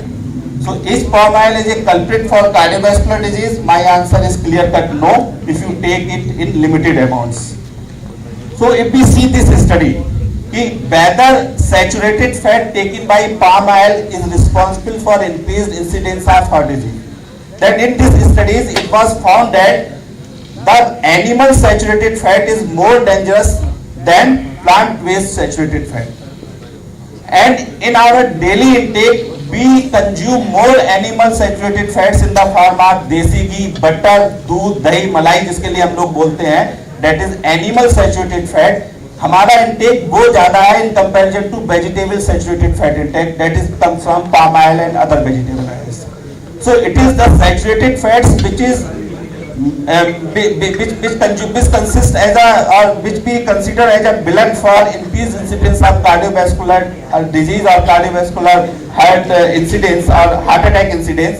It is basically animal based saturated fat, not vegetable or plant based saturated fats. So palm oil and cardiovascular disease, palm oil is about 8 to 10% of saturated fat intake of people. 85% saturated fats we are taking from animals. Only 15% of saturated fats we are taking from vegetable oils in the form of palm oil and other oils, while 85% are taking from animal fats.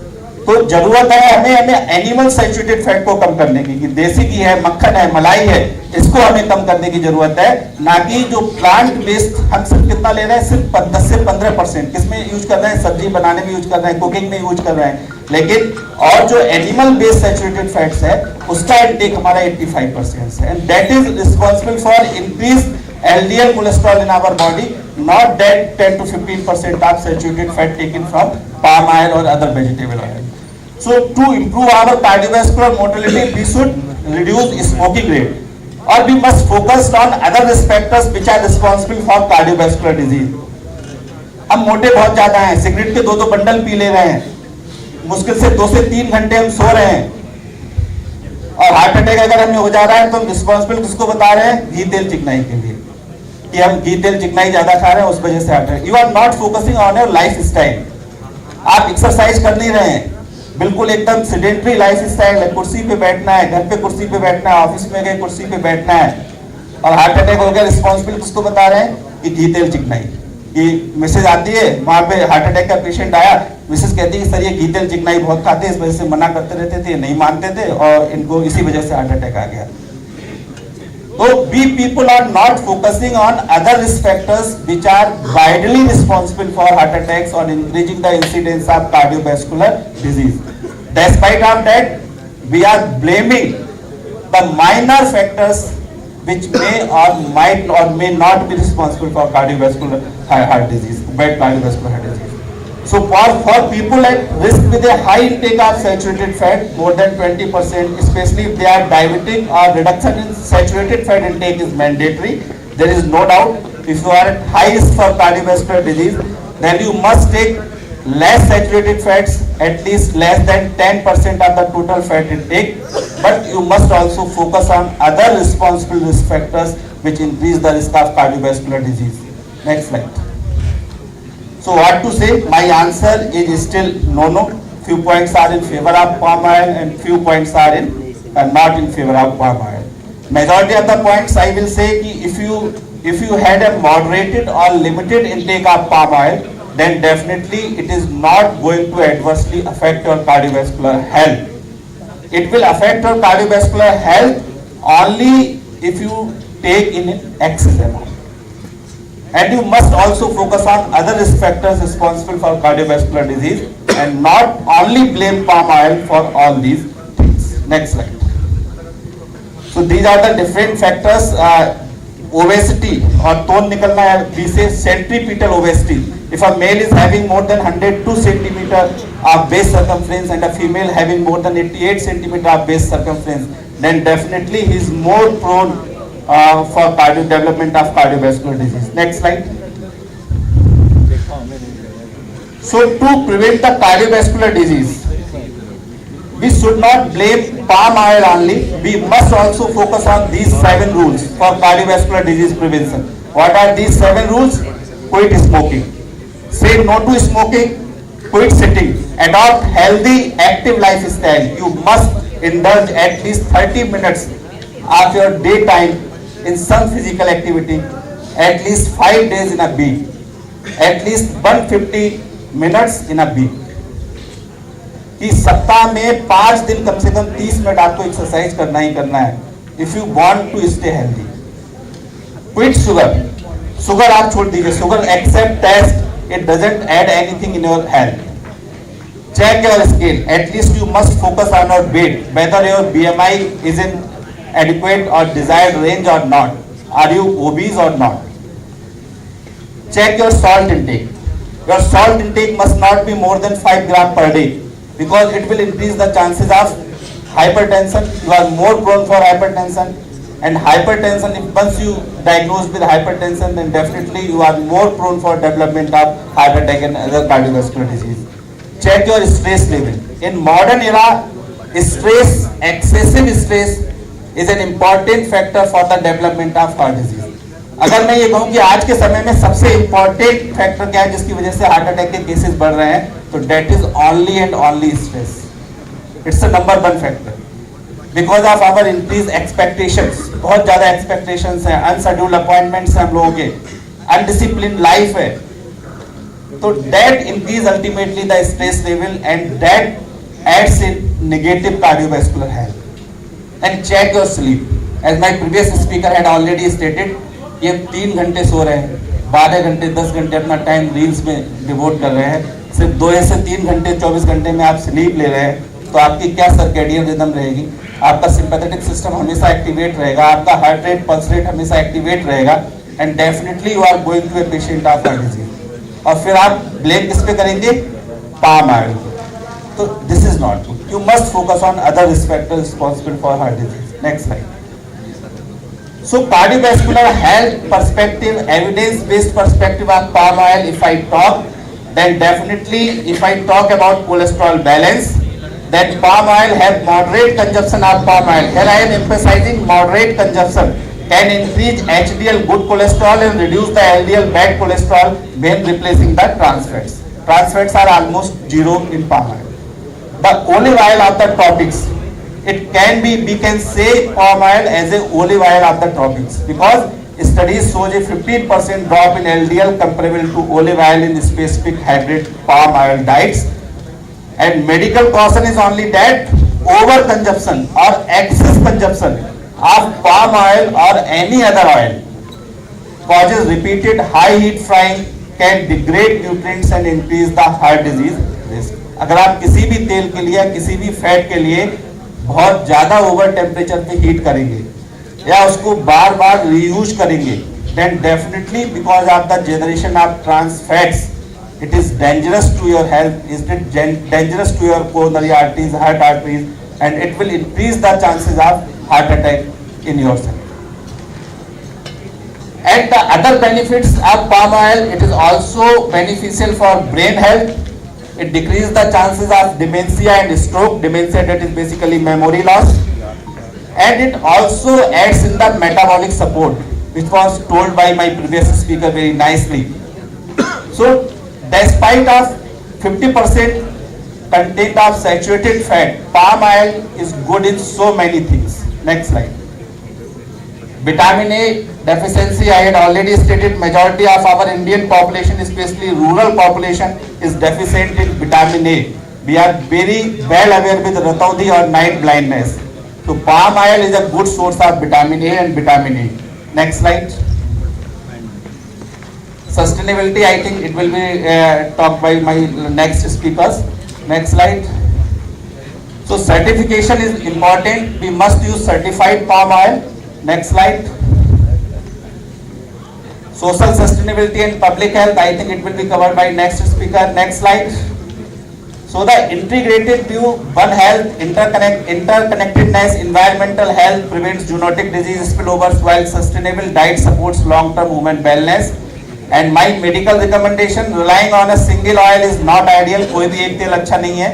अगर आपको use भी करना है, you can rotate the oils, कि आज सरसों का तेल यूज किया, कल सनफ्लावर का यूज किया, परसों राइस ब्रान का यूज किया, फिर पाम ऑयल का हमने यूज किया. The ICMR recommends a variety of oils including palm for fatty acid balance. They also recommend palm oil on a rotatory basis. Next slide.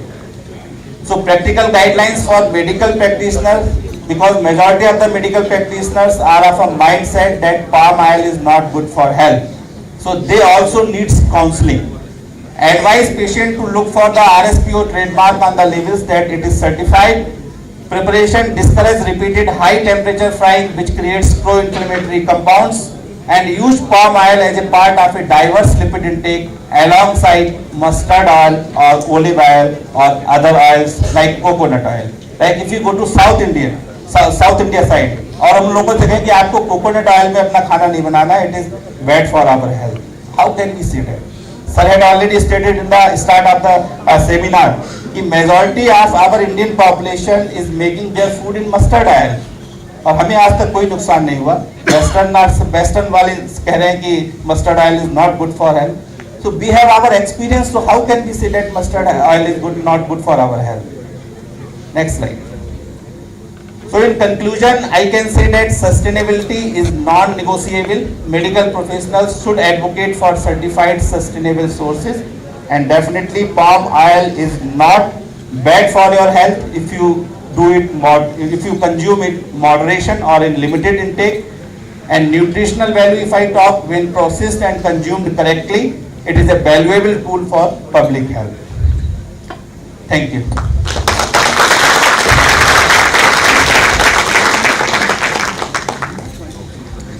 Thank you, sir, for connecting medical science with sustainability so effectively. I now request Shri Sanjay Kumar Singh, sir, to present a memento to Dr. Avdesh Kumar Sharma, sir.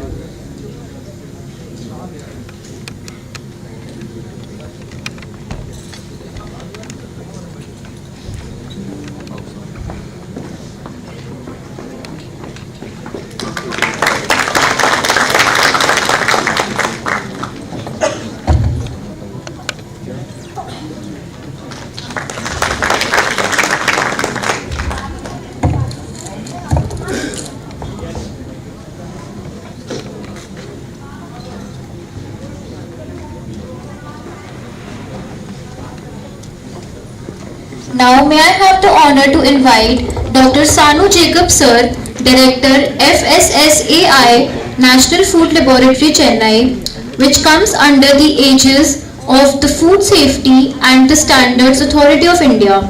He earned his PhD from University of Milan, Italy. He has a rich experience of working as Regional Director, Southern Regional Office, Chennai, as Director, Science and Standards, Director, Quality Assurance, as Director Codex in the FSSAI Headquarters, New Delhi, as Joint Director, Export Inspection Agency EIA, Mumbai, under the aegis of the Export Inspection Council EIC, Ministry of Commerce and Industry, and Government of India. He has also served as a faculty member in different academic institutions and at a university in Kerala, and is a member of various scientific associations. Now I would like to invite sir to speak on the topic Role of Palm Oil Regulation in Achieving Sustainable Growth in India. Sir, we invite you to kindly begin your presentation.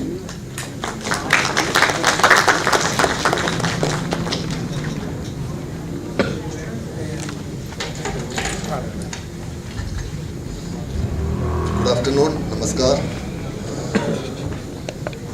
It's back home. In fact, Kanpur is a place which I cherish, as I did my schooling right from 1981 till 1992. I was in Kanpur, Chakeri, and it's again coming back home.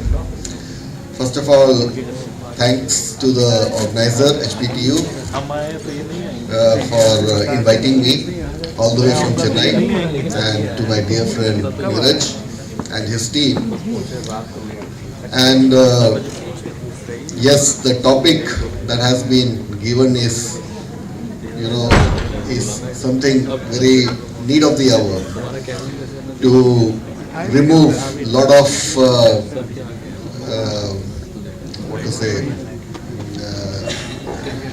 villainization, as one of my former speaker had said.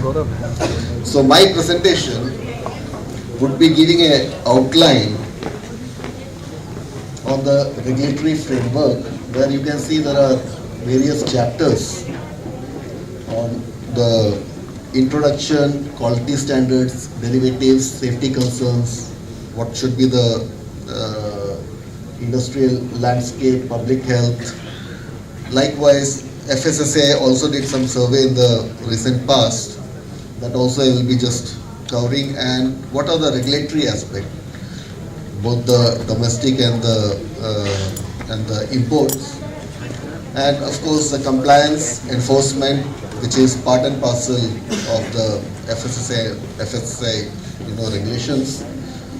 Some R&D, which the ICAR, the Indian Institute of Oil Palm Research is doing, and the way forward. So all has to go together. Sabka saath, tabhi sabka vikas. So, can you go to the next slide? So, we'll go to the slide number 2, understanding the palm oil's critical role in the India's edible oil sector. Next slide. So, as we can see, palm oil is really vital for the food security, and in fact, when we give a consumption, when we look into the consumption scenario,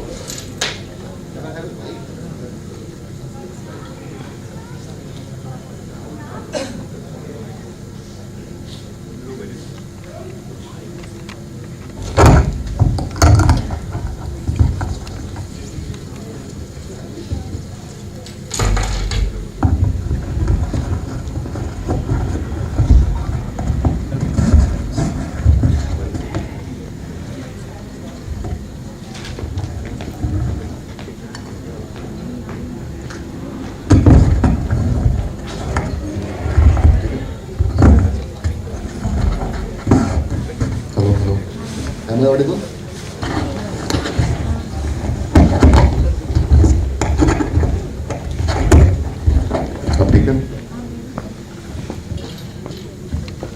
So, when we look into the consumption scenario,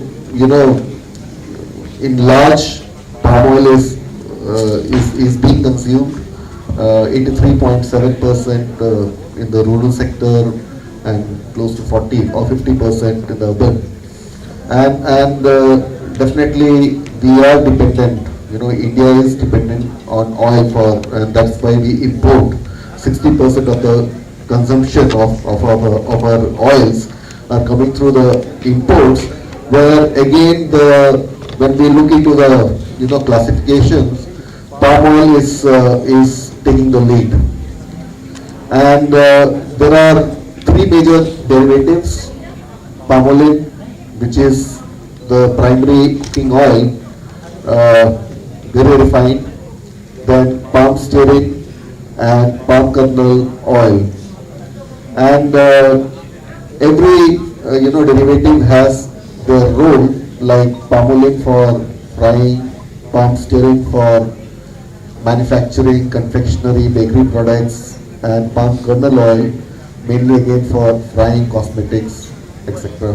Next, when we see the comparison in the global context, RPO is around 95 to 115 rupees per kg, which is a very economical option. Then there are, when we see comparing it with soybean or sunflower, this is very economical, and in the global scenario, it is 15%. The global palm oil trade is happening with the import share of 20.7%. 2 countries are major producer. First one is Indonesia, followed by Malaysia, and the key applications. In fact, many of my former speaker also mentioned household cooking is key, the key factor, and of course the food manufacturing industries which are making snacks, processed foods, and particularly it is a very stable oil because of its high smoke point, and they can also be utilized. The other derivatives can also be utilized in the margarine and vanaspati production. Yes, the health concern is saturated fat content, but again when I compare it with coconut oil, it is less, close to 50% only. Other 50% are MUFA and PUFA. Can you go next? Next. So, what is FSSAI's role? To understand that, we need to understand the Act, Food Safety and Standard Act, which came in 2006 by the Act of Parliament. And in fact, before 2006 also there were many orders like the PFA, oil and oil orders, meat and meat orders, milk and milk orders. So there were but the challenge was there was a lot of overlapping. It was not under the control of Ministry of Health, but under different ministries like Agriculture, Commerce. So in that way it was felt we should consolidate all these 8 orders on acts and bring it as Food Safety and Standard Act. Under that, when you look into the S&S in FSSAI or FSSA, it is speaking about safety and standards. And that's the reason in the core regulation where the palm oil will be coming, it will be coming under the food product standards and food additive regulations, which also gives specific standards for oil, including palm oil, okay, which covers what are the quality parameters and additives that need to be looked. So generally, my officers, when we receive a palm oil from the port or from domestic market, we look into the standard to see whether it is matching or it is within the frame, and then we will make it compliant. So the regulation generally we follow it in the mandatory refining for the imports, and since refining also involves solvent, so we see that it should not go beyond 5 ppm parts per million. Flash point again should be minimum 250 degrees centigrade in order to avoid some flammable. If it is lower, it can be a challenge during the storage, particularly to catch fires.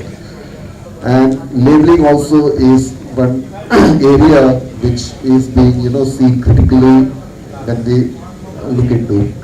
Of course, there is there are some labels which one of the presentation madam had shown, no palm oil and all. FSSAI has no role on that, and definitely we in FSSAI look for the ingredients, we look for the best before date, we look for the nutritional profile, and we look for the FSSAI license number, that 14-digit number. So those are mandatory as per the, and of course the dots, the green dot, brown dot, vegetarian and non-vegetarian. So those are the mandatory aspect when we see a oil packet or a oil container.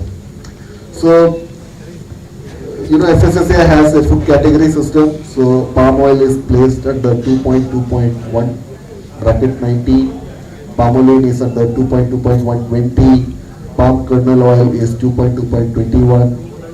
So this is where when you go deep into, you will get the standards. Next. So now next month, again the regulation which I had mentioned, product standard regulation, there is a major overhaul that is happening where some of the refractive index has been, is going to come, and that again has been narrowed down. So definitely the chances, refractive index is an indicator of adulteration, and every oil, vegetable oil and all, has a signature refractive index. So previously it was a little bit broad, now it is going to get narrowed down, and that will to a greater extent will minimize the adulteration. And so revised refractive index for the ranges of oil, new standards for meat and meat product herbs. So all such things are going to come, will be effective from next month onwards. And as I said, why this has been brought, the rationale is to have a good quality control where you can tighten the parameters, narrow down the range to detect the adulteration, and also align with the global standards like the Codex Alimentarius. So when you see what is the change, like palm oil at 50 degree, the refractive index is now 1.454 to 1.456. Now previously it was 1.4491 to 1.4452. Likewise palmolene, and for this the notification, draft notification was made stakeholder review was done, and the implementation date, as I said, will be from the next month onwards. Next. So these are the standards which generally is being looked into: palm oil, palmolene, palm stearine, and you can see the refractive index, as I mentioned, detect the adulteration, confirms the purity. Iodine value measures the degree of unsaturation, and it also indicates the oxidation. Free fatty acid, again, the lower values, if there is lower values, means it is a freshly prepared oil. Otherwise, over time, it breaks and it becomes a free fatty acid. Likewise, moisture, unsaponifiable matter, melting point, cloud point, saponification value. So all such parameters what have been listed on your left are being checked upon by the labs, and of course FSSA also mandates there should not be argimone. That's must for mustard, but also it should be negative because it has proven to be causing serious health hazards like dropsy. Hexane residue, since the crude palm oil is refined and solvent like hexane is used, so the level should be below 5 ppm.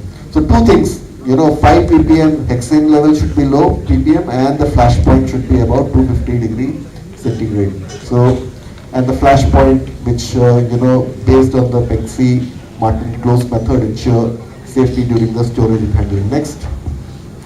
So when you see the quality parameters and the safety levels, as I mentioned, lower the free fatty acid, it indicates better quality. So the standards should be less than or equal to 3%.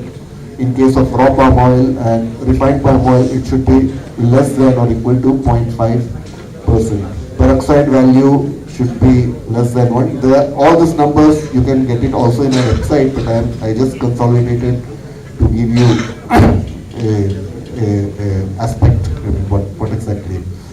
And the color parameters, like the crude palm oil should be rich in carotenoid, and the crude palm oil red orange, refined palm oil should be pale yellow color, etc.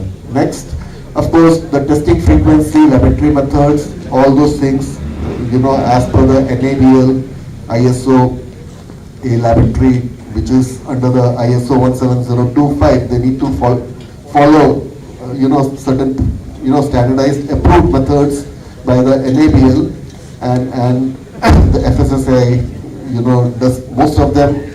We have a manual on oil where you can see all the tests have been. If at all, if it is not there, then we adopt other methods like AOAC and other aspect, or in-house validated methods. Frequency testing, we conduct regular surveillance, random sampling, enforcement. That is a routine which goes time and again. Next. Pardon? BOPI. I'm not sure. No, it is not there. It's not there. Then we conducted, in fact, under my leadership, we conducted FSSAI edible oil survey. In fact, that time we had a good discussion, Mathur Sahib, if you remember. We had long discussion even in the night time to define the parameters, what should be included for this edible oil test, and we collected more than 4,000 samples from all over India, covering 500 plus districts, and we covered the major oil that is being consumed by the Indian population, where the testing parameters looked upon the safety, quality, and the misbranding. More than 100 labs participated, and we wanted to assess the ground realities of what is happening in India, what is the hotspots for adulteration. And the good news is that 97% of the oils are compliant in nature. Perhaps next slide will give the results. Next. And the overall failures was 39.44%, which was more towards misbranding, like claims. What is put in the label was not seen in the product. And the key findings, while the most samples were safe, the high quality failure indicate, there were challenges mainly in the misbranding, mainly in the, some certain safety parameters like pesticides, coming into the food. But there were also, seen blending of inferior, or I would say palm oil is cheaper, going into groundnut oil, etc. Can you go next? So you can see in the palm oil specific finding, certain states like Karnataka, Tamil Nadu, aflatoxin was seen. In Gujarat, Maharashtra, we could see pesticide residues. Even heavy metals were also seen, like arsenic, mercury, lead. High, shelf life failures were seen in Tamil Nadu, in Karnataka, Western India. So this report, it is there in the FSSAI website. You need to go into the National Survey tab and you can get a full depth of this particular survey. And we could also see, the TPC, the total polar compound, that is coming due to repeated frying. When you increase the frying cycle for, more than 5, 6, 7, and the TPC load increase. And this can also be challenging because ultimately it lead to, carcinogens. So FSSAI has prescribed a limit of less than or equal to 25%. Next. So, looking at the palm oil derivative, these are the standards: the refractive index, iodine value, slip point, free fatty acids for all the three derivatives: palm stearine, palm super oilene, palm kernel oil, kernel stearine, and you can see the uses for they are more into industrial use rather than day-to-day cooking. Next. So why it is important, palm oil should be is not a bad oil. When we see it has a very unique vitamin E, 70% is tocotrienols. Other speakers also had mentioned, and this is a very rare, potent form of vitamin E with antioxidant and anti-inflammatory properties, not found in any other vegetable oils. So that is the beautiful tag which the palm oil is carrying with it. And the health benefits, Dr. Saab had already mentioned what the benefit this tocotrienols can give in the long run. Of course, vitamin A is also there. It's a precursor, 15 times more than carrots. And the other benefits, heart health benefits, already Dr. Saab had mentioned. Look at the fatty acid profile. It is largely of palmitic, oleic, followed by linolenic and stearic acid. Next. So, what is the recommendation? The National Institute of Nutrition recommend multiple oils. So I am not giving, again what Dr. Saab had mentioned in the first slide, which oil is the best. The multiple use of oil in a balanced way with good exercise, is the best way to live. And if you want to do a combo, you can have groundnut or sesame or rice bran with mustard or rapeseed, combo to safflower or palm oil or mustard. So it's, you know how you make the combination, but there has to be a diversity in the oil when one consumes. And when we see the, you know, the tag, the bad tag that has been given saturated fat, when you see coconut oil, it is 93%, much more than the palm oil, butter, cocoa butter, etc. In fact, I come from Kerala. We consume, you know, in our day-to-day cooking, we have coconut oil. But Kerala has a good habit. We also drink hot water. Every hotel when you go, you will be served always a hot water. Perhaps it doesn't want, you know, that fat to solidify and clog your arteries.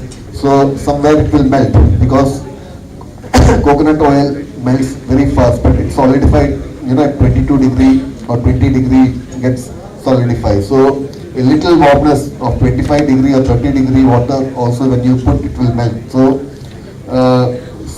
if at all you are taking coconut oil, or I would suggest to go also accompany with a hot water or a hot you know, green tea will be the best way to go forward. You know, the ICMR has mentioned that there is no adverse effect on the use of palm oil, and it has to be a variety of oils that has to be used in a very balanced way, and it should be moderation. Next, second thing is, you know, recycling or refrying, that also need to be avoided. Perhaps you can go for 3 or 4 cycles, but not beyond that. Next. So this is where, you know, even when we did the survey, we could find, you know, palm oil in groundnut, sunflower, because of the cheapness of the palm oil. And this kind of adulteration. In fact, in India, the regulatory authority allows mixing of 2 oils, only 2 oils in the vegetable, except mustard. Mustard cannot be mixed with any other oil, but you can mix, the only rule is it should be about 20%. So it can be 50-50 or, you know, 40-60, 30-70, that ratio one has to go. And then RG contamination also, in the safety perspective, FSI has mentioned it should be negative. Industrial trans fat, of course, you know, in the previous year it was 5%, it was, you know, in an incremental downwards, we have brought it to less than 2%. And palm oil is again, one good tag about palm oil is it is trans fat free, and that's good.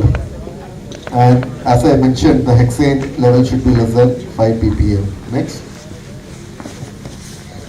So there are technologies like Raman spectrometer, which is a field, but there are some, you know, variation in the results practically, but to a larger extent, it gives a good screening technique, mainly to look into the TPC. And there are, you know, laboratory test using, you know, simple instruments, sophisticated equipment to measure these parameters. Gold standard is also the fatty acid profiling, which can also to a greater extent specify the purity of oil, whether you know, this oil is, if there is a blending, there are chances other, you know, fatty acid which are not there. Say for instance, if I am blending olive oil, so olive oil is, you know, it doesn't have palmitic acid, and if it is detected, definitely, you know, there has been some blending that has gone into. So gas chromatography also gives a good high accuracy things, and it gives a confirmatory testing. Next. So hexane residue I covered. Next. Yeah, we have you know, a scheme called as RUCO. We used cooking oil. So here we encourage the people, manufacturers, whatever oil that has been left, the aggregator can come and take that oil, for other, usage like biodiesel, soap manufacturing, etc. So, RUCO ecosystem also has been evolved, by the FSSAI, and it gives, a check on the TPC testing, disposal of records. There are collection agencies. So when you go into our Eat Right India campaign website, there is a dedicated, you can see what RUCO is being doing. Next. Import regulation, yes, license for an importer is mandatory. They should confirm all standards, whatever is linked to palm oil. Refining has to be there.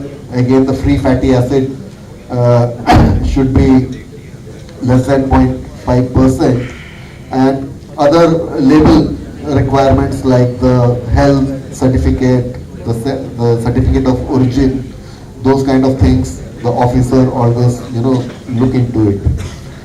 Again, what I had mentioned previously, the contaminant monitoring, hexane, flashpoint, argimone, those things, even for the import, it is the one and the same.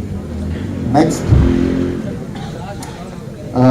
Major ports where palm oil comes to us is Chennai, Mundra, Kandla, Kolkata.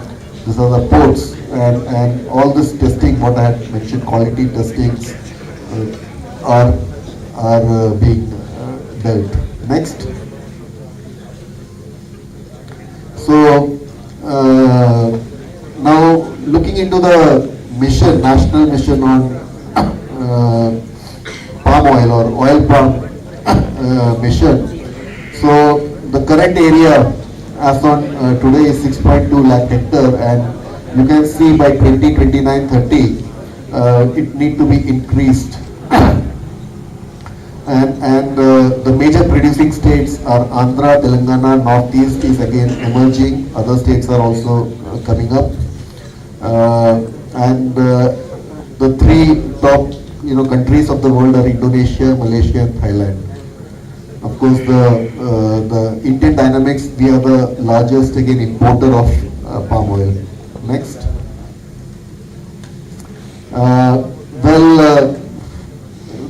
If you are not obeying the standard, then there is penalty. So it is in line with other, not only palm oil but other food products penalty. If it is a non-injurious adulteration, 2 lakhs up to 2 lakhs fine. Injurious adulteration, fine up to 10 lakhs imprisonment.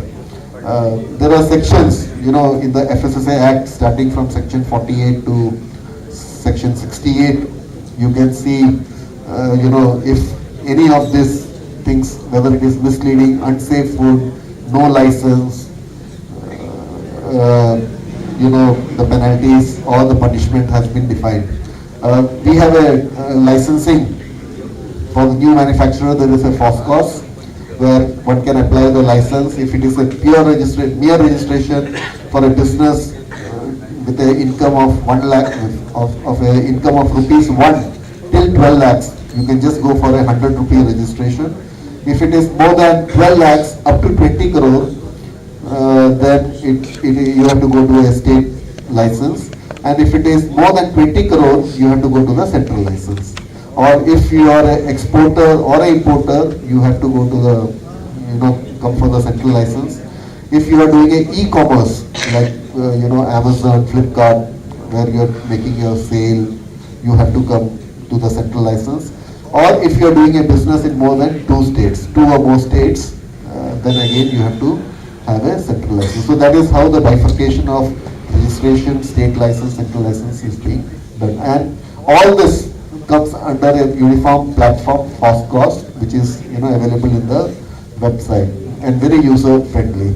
GMP requirement for the industries, hygiene, sanitation, quality control, pest control, which are again very generic, but it is also applicable for the refining industries as well. Next. So we have the Eat Right India. FSSAI is not only a enforcement agency, but also a facilitator where we want to, bring some good well-being for our nation. Our nation is, disease burden, challenges, it is having a lot of economic burden. So if we are healthy, and this health comes from the food. So good food, good health. It's a very clear-cut equation. Input equal to output. So good input, good output. Bad input, bad output. So the major emphasis which we give through the Eat Right India is reduce the high fat, particularly trans fat, sugar, salt, आज से थोड़ा कम. Even Honorable PMG also has mentioned मोटापा कम in मन की बात. So at least increment धीरे से धीरे हम लोग कम करें. So again promote the consumption of variety of oils, limit the trans fat. We have a regulation of less than 2%. Healthy cooking practice. There are in Sundays how you can make oilless. Of course it is difficult, but with little oil you can also do some wonderful cooking. So consumer education, school, college outreach, all such things FSSAI does. I would say 50% is enforcement and 50% is changing the social behavior of people around the country. Next. So RUGO initiative I already mentioned, and what implication it has: carcinogenic compounds, formation of aldehydes when you do repeated frying. Acrylamide, in fact we had a trans fat survey again, Mathur Saab helped us in and we could see acrylamide also there in many of the food products. So in that way, RUGO ecosystem I mentioned, so we'll skip. Next. Research and development, yes, we have the ICR, Indian Council of Agricultural Research, mainly into the production breeding aspect. The main head office is in Andhra, Pedagagi, and there is also a center in Palod, Kerala. Initially it started as a NRC, National Research Center. In 1995 again it became National Institute in 2014. Of course, it deals more on the agronomic aspect. Of course, there are also some value-added, products that can be made post-harvest. What are the things? So when you visit their website, you will get a lot of, information. Capacity building, post-harvest processing, technology transfer, all such things are under the, ambit of IIOPR, Indian Institute of Oil Palm Research. Next. So way forward. So my recommendation would be we need to strengthen the enforcement, which FSI is doing, by intensifying the surveillance, sampling drives, strict penalties. Now the new regulation amendment which is coming, again stringent standards we are putting. Of course, stakeholder collaboration, we expect the health team, the regulators, the academics, the students, everyone, has industry has to come together for consultation, because our ultimate aim should be how to improve our health.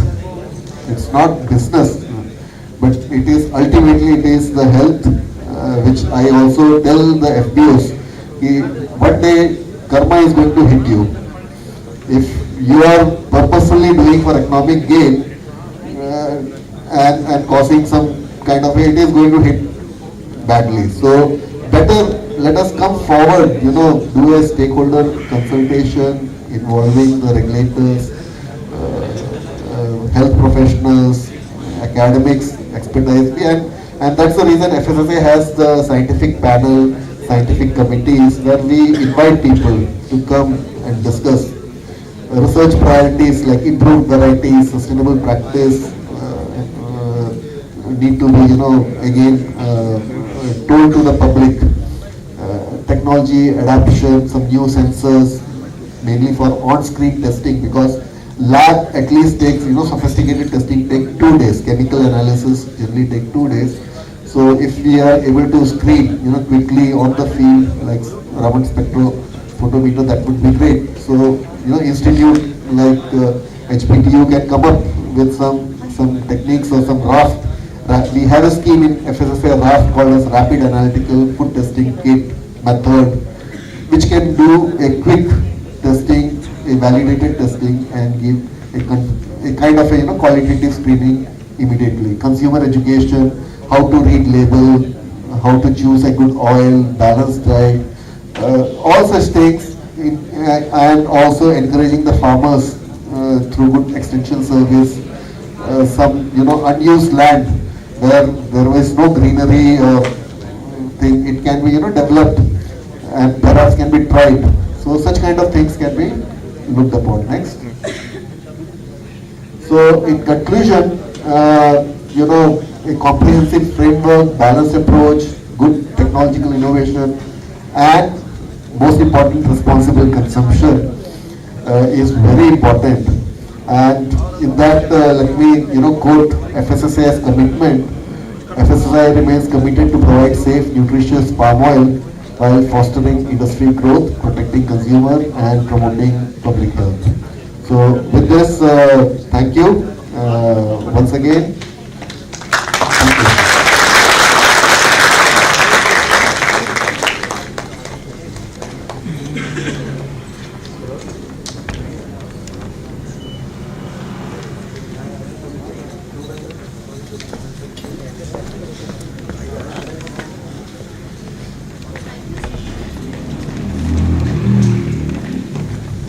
Thank you so much, sir, for your valuable regulatory insights.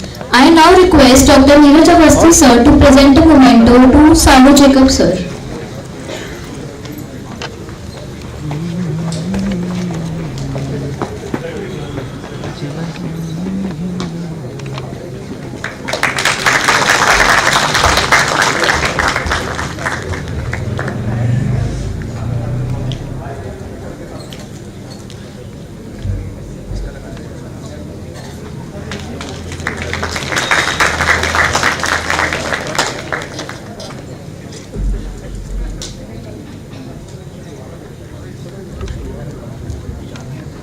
We are fortunate to have an expert from the application industry. I have the honor to invite Mr. V. Ravi Kumar sir to kindly deliver his talk on palm oil applications in food industry. M.Tech Dairy Chemistry from NTRI Karnal, 12 years of experience into R&D of dairy, juices, sugar confectionery, chocolate and cookies, X, NADEC, X Perfetti, Van Mele, X Olam Food Ingredients, and currently with the RSPL group. Sir, we invite you to address the audience.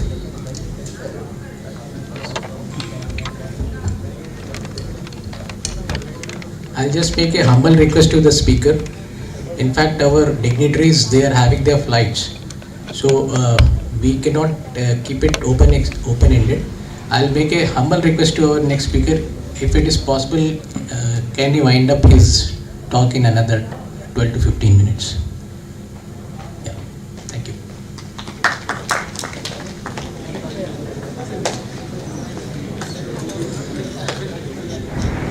Good evening to all. Deep thanks to everyone who has given the opportunity.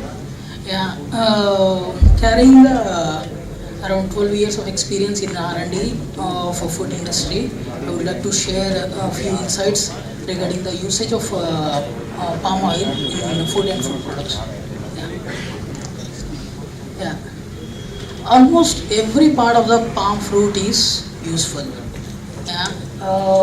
When we say every part, whether it can be from palm oil or palm kernel oil, both are useful in the food and food products.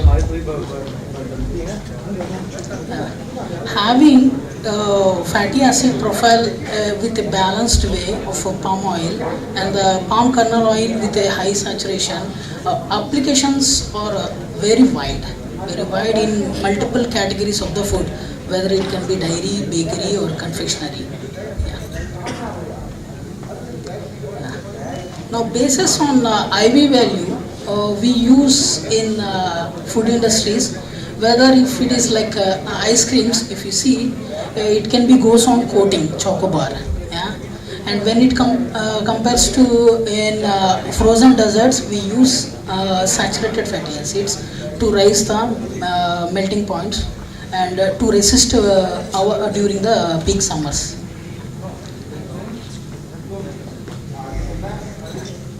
Now, how do we, since it is a very economical state and very economical country, we need to match our GP margins, and we need to supply to very key rural areas of the Indian countries, like Indian villages or cities. That's where our main problem comes when it compares to making a niche product or healthier products.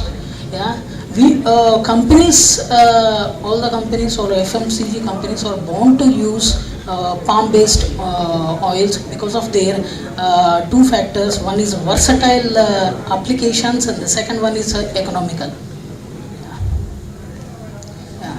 For example, if you see, even in the economical versions of chocobar ice creams, whether it is 10 rupees, whether it is 50 rupees, even government itself says can use cocoa butter equivalent up to 5% for coating of the premium ice creams in place of cocoa butter.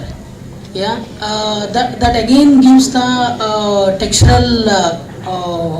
structural appearance to the consumer. At the same time, it also gives the calculations to the when we calculate for the overall margins. Yeah. Yeah. As I mentioned in the previous, whatever the chocolates we take, whether is a premium or maximum, it can be added as a 5% cocoa butter equivalent or cocoa butter substitute, which is government driven, and the 5% is allowed. If you take any chocolate, premium chocolates, whether it is Cadbury or Silk, total fat percent will be around 30%. Out of the 30%, we can use 5% CBE. CBE or CBS, which are again derivatives of palm. In that way, we are CBE. If you take a cocoa butter, which is costly, around 2,000 rupees per kg as of now, because of peak season and the peak usage. Yeah, when it compares to CBE and CBS, it is around half of that, 50%. Yeah, and it is not being as so high aggression percentage. It's a hardly 5% of 30%, which and again, if we say in a beneficiary point of view, as many of the speakers has stated, it is useful. Even from a very mass biscuits or cookies to the premium rich cookies, palm oil is a unavoided fat because of its functionality, at the same time economical cost. When it compares to in bakery, particularly in bakery, whether it is from sweet or savory, whether it is from savory in the sense, if you take even in veg puffs, what we eat in bakery or for our regular life, yeah, that is also it's a based of palm because of its functionality and its high spoke temperatures. There is a very single brand which can give, which has generated a mass huge volume with the functionality of a palm, and the product can be one of the scalable, one of the very highly scaled cookie, dark fantasy. It is the functionality of the dark fantasy remains only because of palm based fraction. There are many cookies in the industry, but it is the only cookie who has achieved 1,000 crore family or segment with single cookie. The reason is that it is about stability of the choco filling at the center. It is around like 38 and 52 the cookie percentage will be around 58 when it compares to chocolate filling is 38 to 42, and the chocolate filling is self-stable and baking stable. The baking stability came from the palm fraction, which is again a very deep research by the scientists. Yeah? These are the applications of how we are using the science or research has been given by from the scientist. Yeah.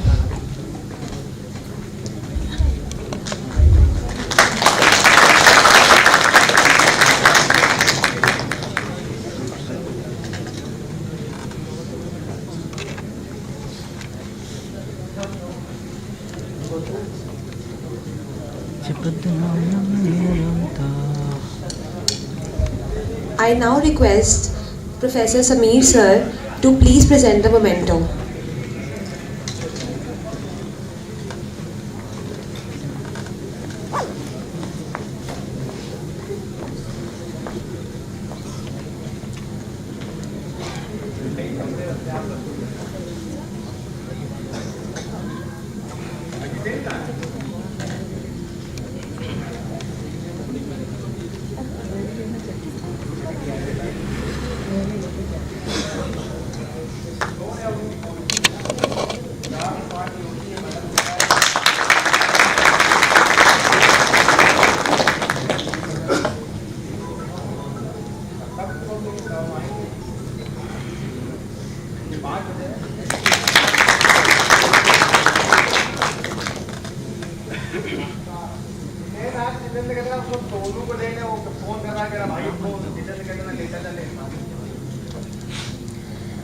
We now move to the panel discussion where our distinguished experts will deliberate on key aspects of palm oil, health, nutrition, regulation and sustainability.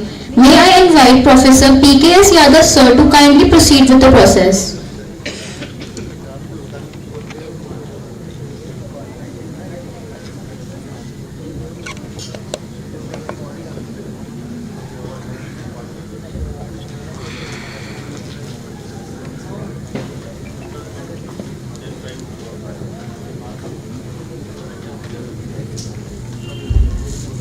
After so many deliberations on palm oil, we are able to understand that in fact it will not be wise to analyze palm oil just on one criteria. We have to consider all other criteria also, and based on that we are able to understand that no single oil is can be considered as very good, or we cannot say that any particular oil, the consumption of any particular oil will not be harmful for human health. So in order to proceed with today's activity, I would request Sanjay Tandon sir to kindly step up as a panelist, and along with Sanjay Tandon sir, I would also request Joshi sir also to please come up.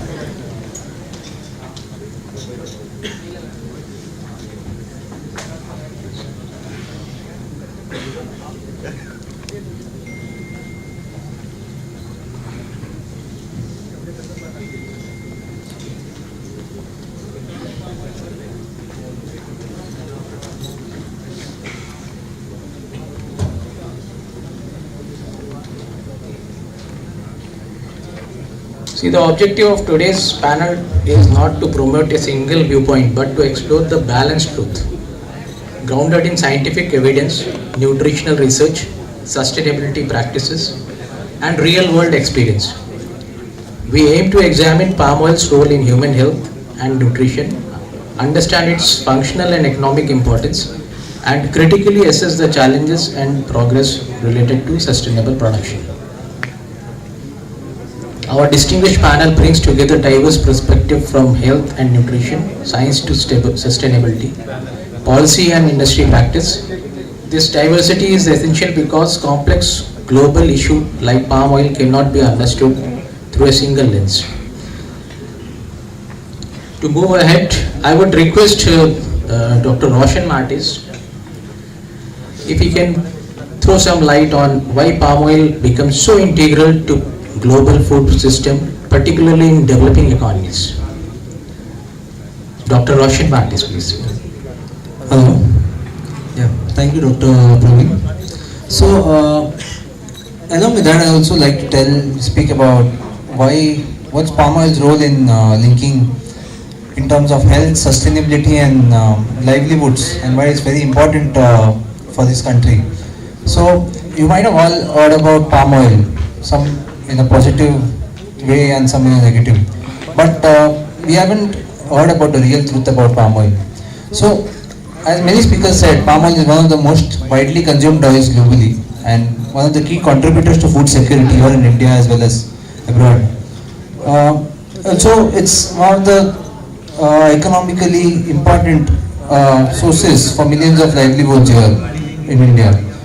And people are not aware about all of this, and I'd like to link all of these three along with palm oil: health, sustainability, and livelihoods. So, in terms of health, from a health standpoint, palm oil has got many benefits, as you have heard from the previous speakers. It's rich in antioxidants. It has good vitamin E tocotrienols in it, and it's a source of beta precursors, vitamin A precursors, okay, and beta carotenoids in it.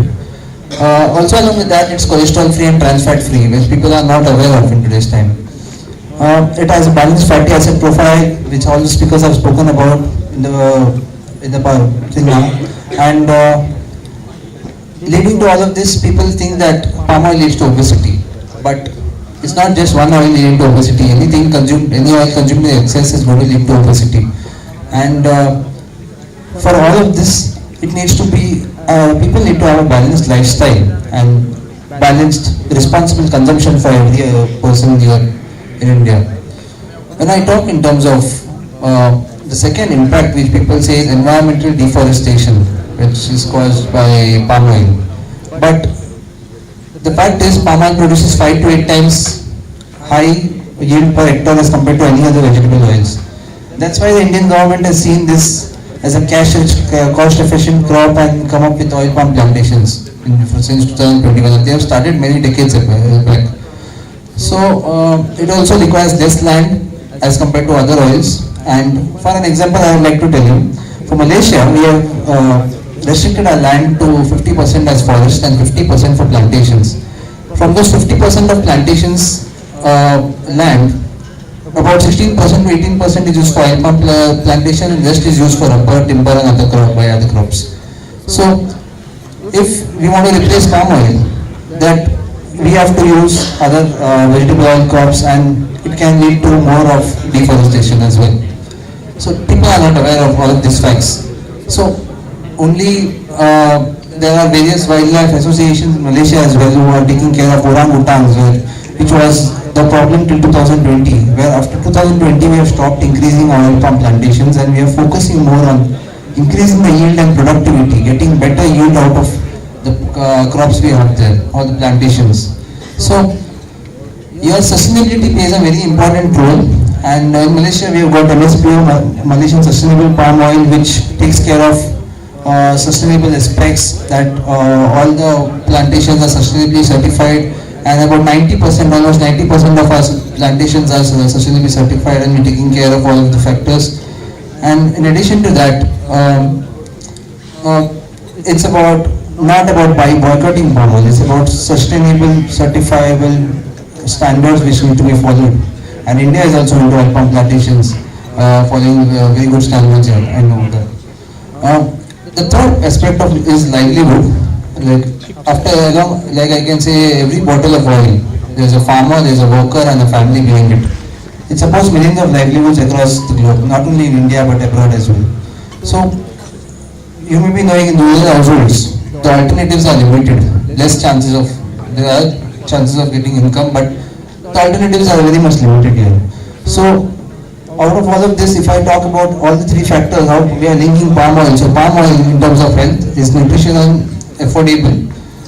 In terms of sustainability, it's efficient and certifiable. And in terms of livelihood, it's a source of income for rural households here. If I say palm oil is not just a commodity. It is one of those key strategic pillars for the global food systems. And last but not the least, I'd like to say that it's about clearing misinformation, speaking out the right facts among the people, and responsible scientific based awareness needs to come out among the audience. Thank you.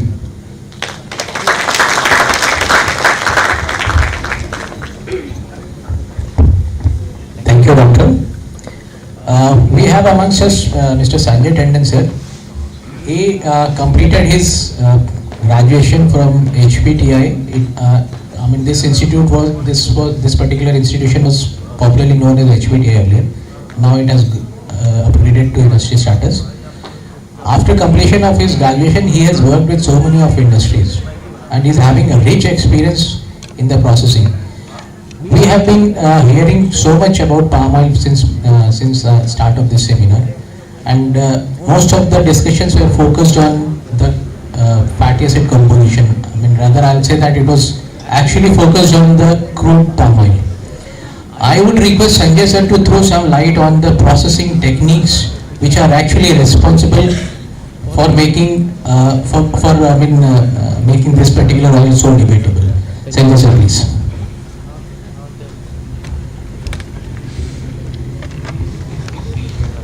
Good afternoon, everybody. And it is a pleasure for me to be speaking on palm oil processing. Palm oil is physically refined basically. So steps are pre-treatment, bleaching, and de-acidification to deodorization, followed by fractionation. The thing I discussed with Mr. Jacob, and which is a part of program, that is palm oil certifying body in Malaysia. The shelf life, the Dobie value which I said, deterioration of leachability index. That is nothing but ratio of wavelength by spectrophotometer at 446 and 269 micron. Then that value has to be high. If it is at 2.5, then the color is better, shelf life is better. If the Dobie value goes down, then the oil quality becomes bad. And it has to be 2.1 at the minimum. 2.1 Dobie value is a must. Similarly, an acetylene value of oil, if it goes above 1.7 in case of palm oil, then that oil has to be rejected or negotiated at an affordable price. So, as far as processing is concerned, there are big plants from Dispat, Alpha Level, and Nipico, and physical refining is done in pack column deodorizer and tray type deodorizer. Pack column is preferred because in that case you get more contact area between oil and steam. Deodorization is the key to this palm oil processing.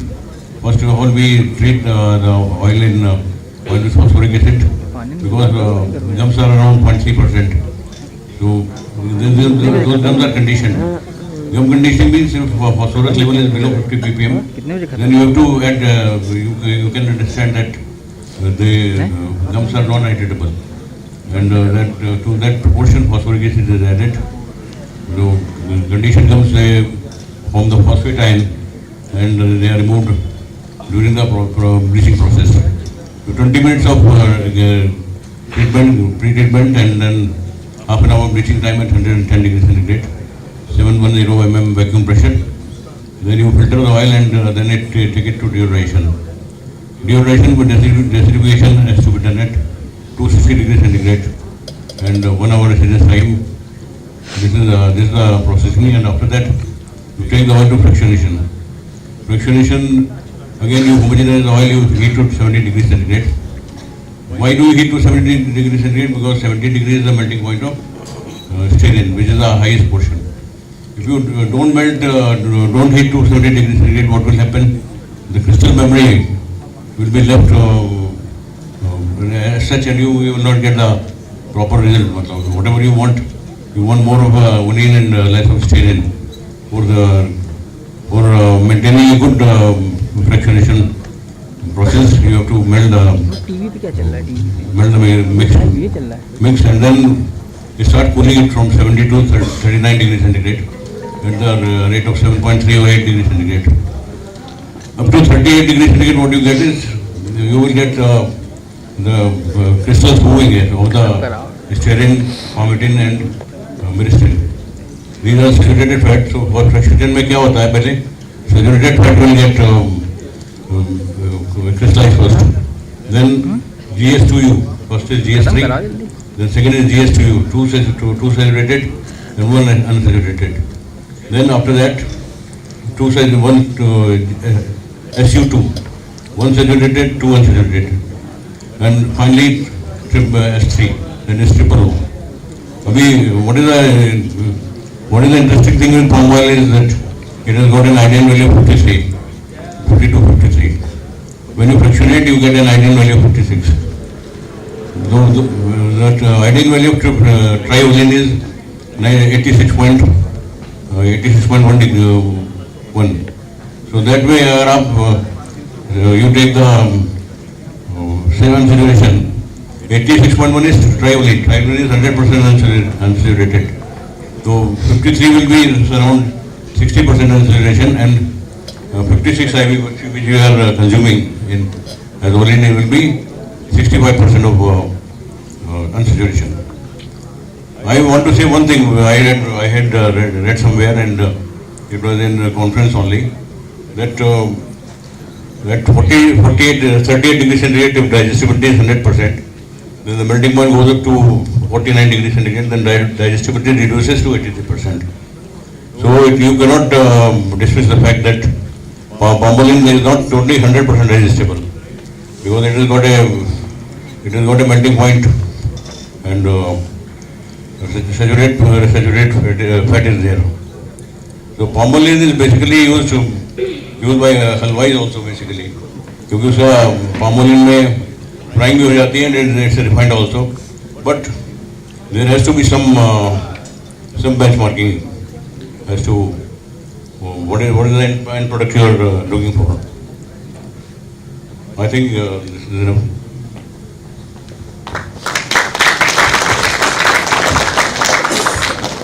Thank you very much, sir, for throwing light on the processing techniques on palm oil. Now, in the sequence, the next panelist is Mr. Chandrasekhar Joshi ji. I would like to mention that Joshi sir has graduated from this institute in the year 1988, and after that he had served various industries, and later on today he is the director of Fair Labs, and I'll say that he is one of the most important pillar of Fair Labs. So I request, because Fair Labs is basically more into testing and certifications. So I would request Joshi sir to please speak on the traceability and certification in palm oil. What is the importance and what are the challenges? So Joshi sir, please, the floor is yours.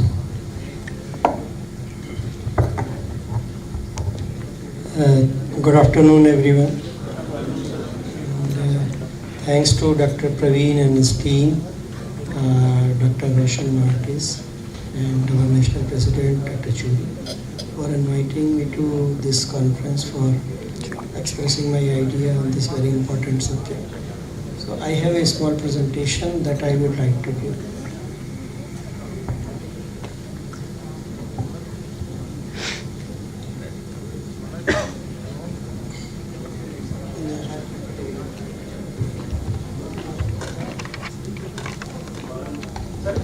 Hello, is it okay? Okay. So, first slide, please. Yes. So, this is a small presentation regarding the traceability and certification in palm oil, challenges and pathways.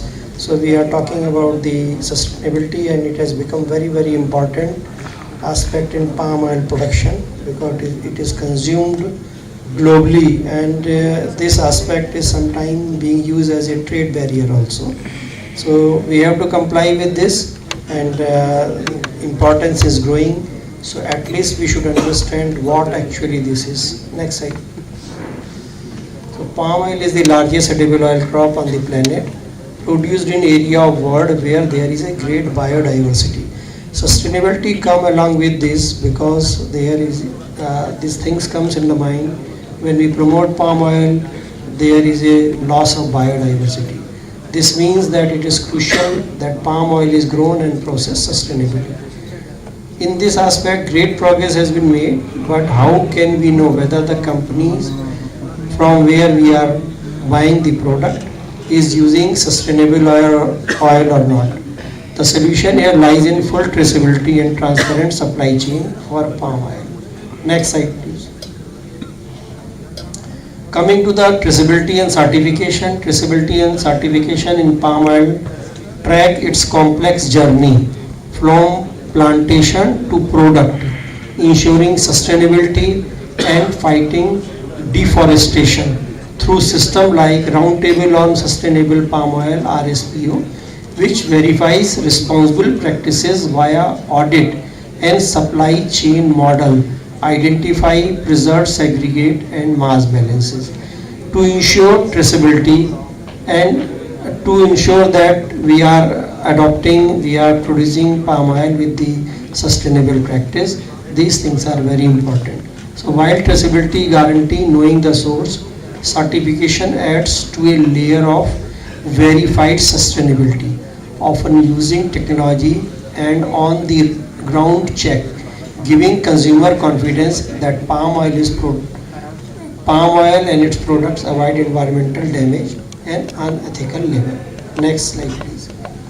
Coming to the traceability, the definition is the ability to track palm oil origin and journey through the supply chain. The purpose is to ensure transparency, accountability and verification of sustainable claim, meeting market demand. There is a market demand that oil which is being used, it should be sustainable, and it should be certified also. The methods involve data collection, mapping and technology like GIS, but achieving full traceability down to the farm is complex due to the mixing in supply chain. Next slide. The complex supply chain with numerous intermediaries from remote smallholder to traders and mills. These are the challenges in traceability because there are thousands and thousands small players which are involved in production of the palm oil. The dynamic smallholder sourcing driven by pricing, prolonged storage and year-round harvesting. So there are the other factor which pose challenge in this 100% traceability. Smallholders' remote location, informal collection, lack of infrastructure and direct access and verification. Next slide, please.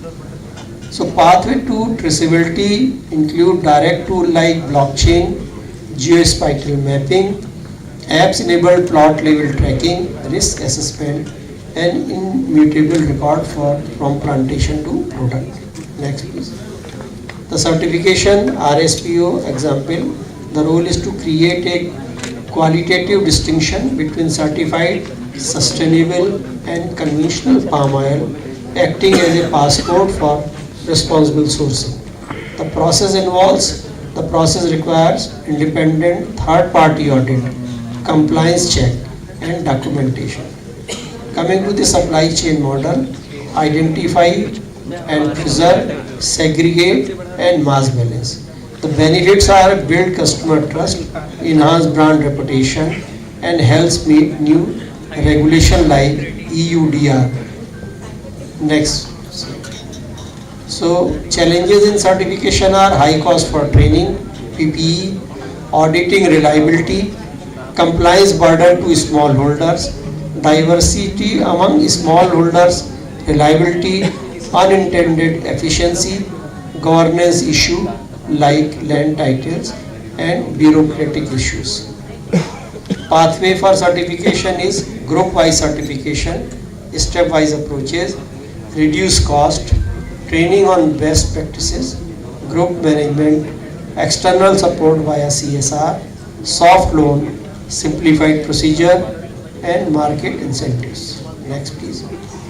So when we map the supply chain, The key component are create a comprehensive visual map of all actors from mill and smallholders to refineries and transport, documenting hands-off, origin, batch ID and data owners, identify gaps and assign responsibility to enable backward and forward tracing, pilot with select supplier before full rollout to refined process.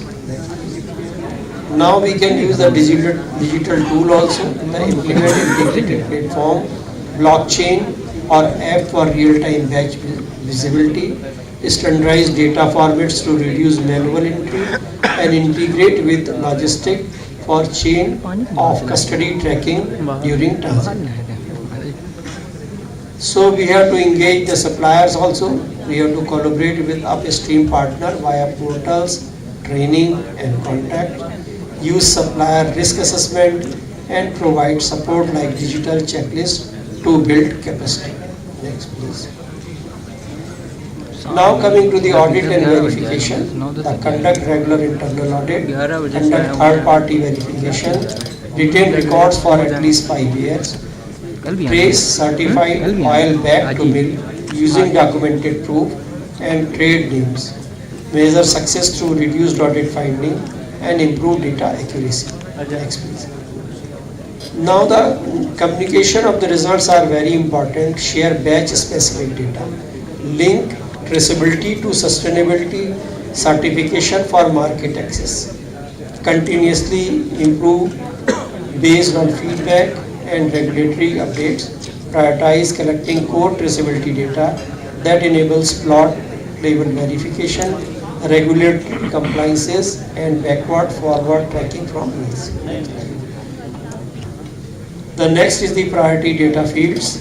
It contains focus on these essential fields from supplier starting with mills and smallholder to build a verifiable chain of custody. It includes geolocation, traceability lot code, harvest / production date, volume and quantity, supplier, mill identity of the name or membership ID. The mandatory data and information includes receiving, transformation and shipping. Next slide please. Thank you. Thank you very much, sir. So moving ahead, in fact, we all understand that palm oil sits at the intersection of environmental production, economic growth and social responsibility. So my question to Professor R.K. Trivedi, although Professor R.K. Trivedi doesn't require any introduction, however, for the interest of the audience, I would like to mention that Professor R.K. Trivedi is an alumnus of this institute. He passed out in the year 19. Completed his undergrads in the year 1979, and then he has served the department at various responsibilities. He had been the director of AITH, and he is also the former head of the Department of Oil Technology. So my question to Professor R.K. Trivedi is that role of palm oil in balancing environmental production, economic growth and social responsibility. How can these three priorities be balanced in practice, sir?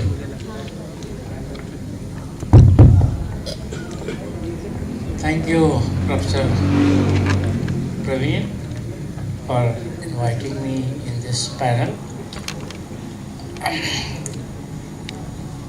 The question is why we are talking about sustainability in case of palm oil, not otherwise.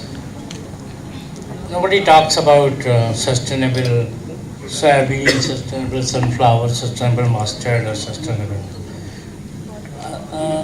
Question is very valid, as Professor Praveen has said. We are concerned because other oil seeds or oil sources are mainly annual crops. They are produced by agriculture practice. Whereas palm oil, definitely since last 40 years, 50 years, this palm oil supply has been. Earlier palm oil was, so mainly commercial availability has been since last 50-60 years. Earlier it was not. And palm oil, as you know that from different presentation you must have seen, it's a perennial crop, means once planted and annually you get the fruits and then oil. Similar to, you can say, the coconut in India at least, and in other countries. But nobody talks about sustainable coconut. People talk about sustainable palm oil. Why? The countries which are involved in manufacturing, or you can say growing palm, Indonesia, Malaysia, and other countries also. In India also we have started initially as China. The main reason why we talk about sustainability, because palm oil production initially, I will say initially when it started, are having several environmental impacts. That's why the question was raised, because it leaves below the ground as well as above the ground several biomasses and carbon emission issues are there. So that's why this question raised, and also the community where the palm oil plantation started in those areas, and main reason was the deforestation. Yes. That has been recognized that it leads to deforestation. These were the initial questions. But later on, when the countries which are involved in the production of palm or plantation of palm, they started, because worldwide, especially the Western world, they raised several questions. It is not the palm oil's solid content and other things, they are, but the issue was raised that how it is affecting the environment and those things. So that's why, as Dr. Joshi has just presented, that those issues are now being tackled.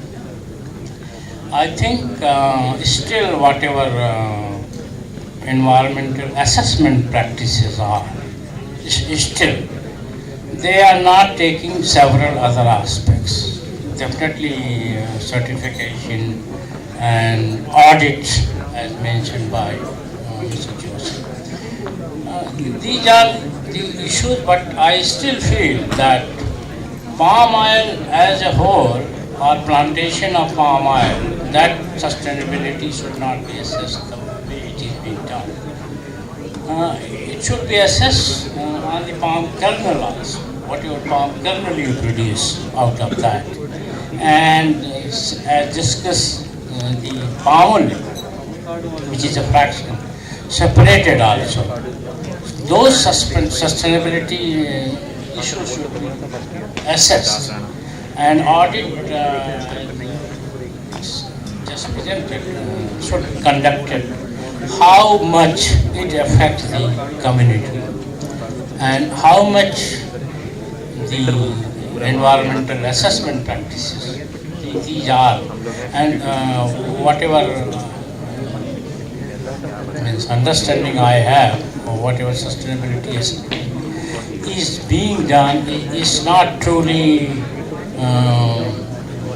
means several factors are not being assessed. As you know that it support the community, definitely land and how much, means 8 times or 10 times it gives yield.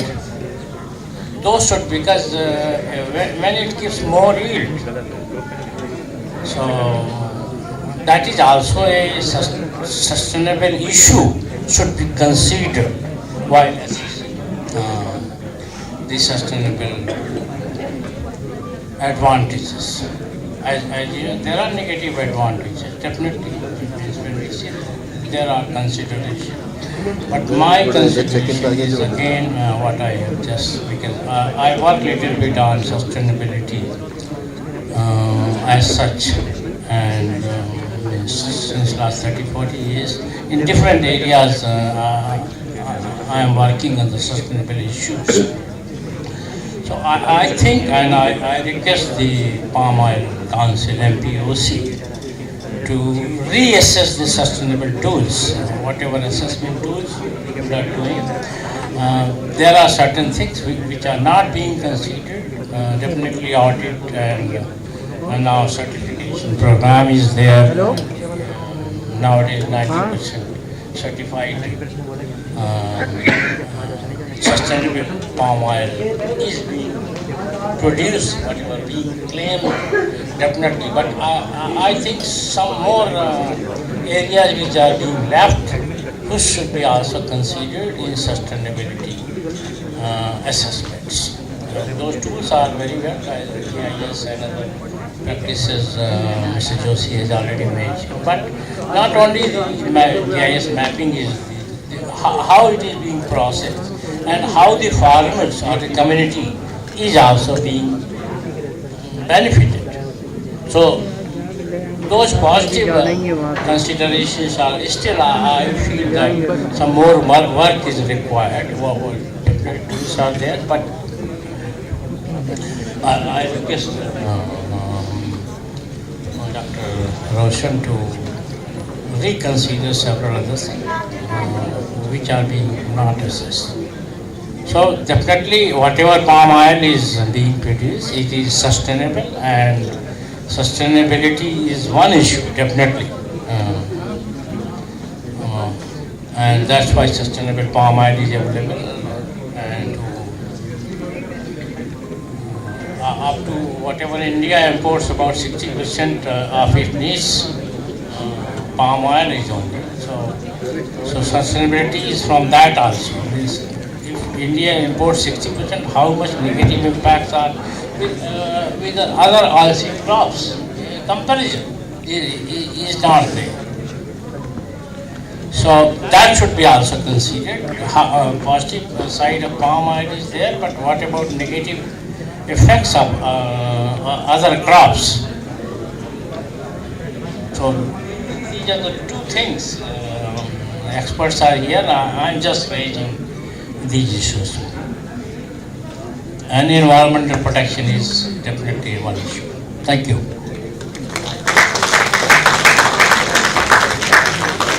I would sincerely like to thank all our panelists for their valuable insights and our audience for their thoughtful engagement.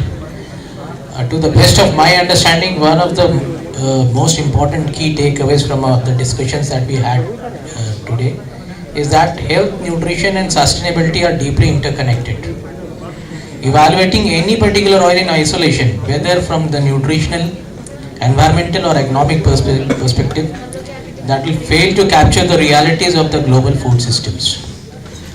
So with these words, I sincerely thank everyone for the patient hearing. मैं बहुत ज़्यादा समय नहीं लूँगा, आपको brief में बता देता हूँ. एक छोटा सा स्किट हमारे स्टूडेंट्स ने तैयार किया हुआ है जो कि 10 मिनट का है. We are already running short because one of our dignitaries, he has to catch his flight from Lucknow. तो मैं अभी हमारे स्टूडेंट से रिक्वेस्ट करूँगा कि 10 मिनट के अंदर वो स्किट को ख़त्म कर दें please. Thank you very much.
I would further request Professor Praveen Yadav sir to present the memento to Mr. Sanjay Tandon sir.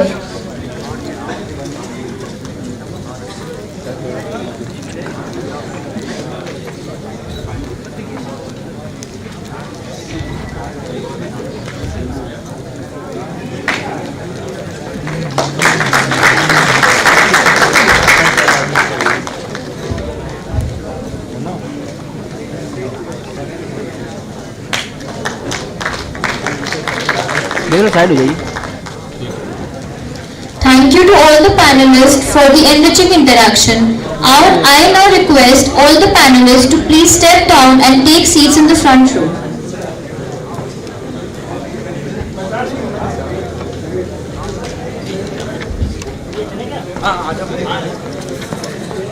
उनका वो ले आओ.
I'm making a small change in the program.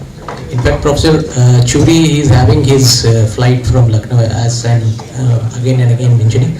I would request Dr. Churi to please give his concluding remarks, and then we'll follow up with the skit. Dr. Churi, please.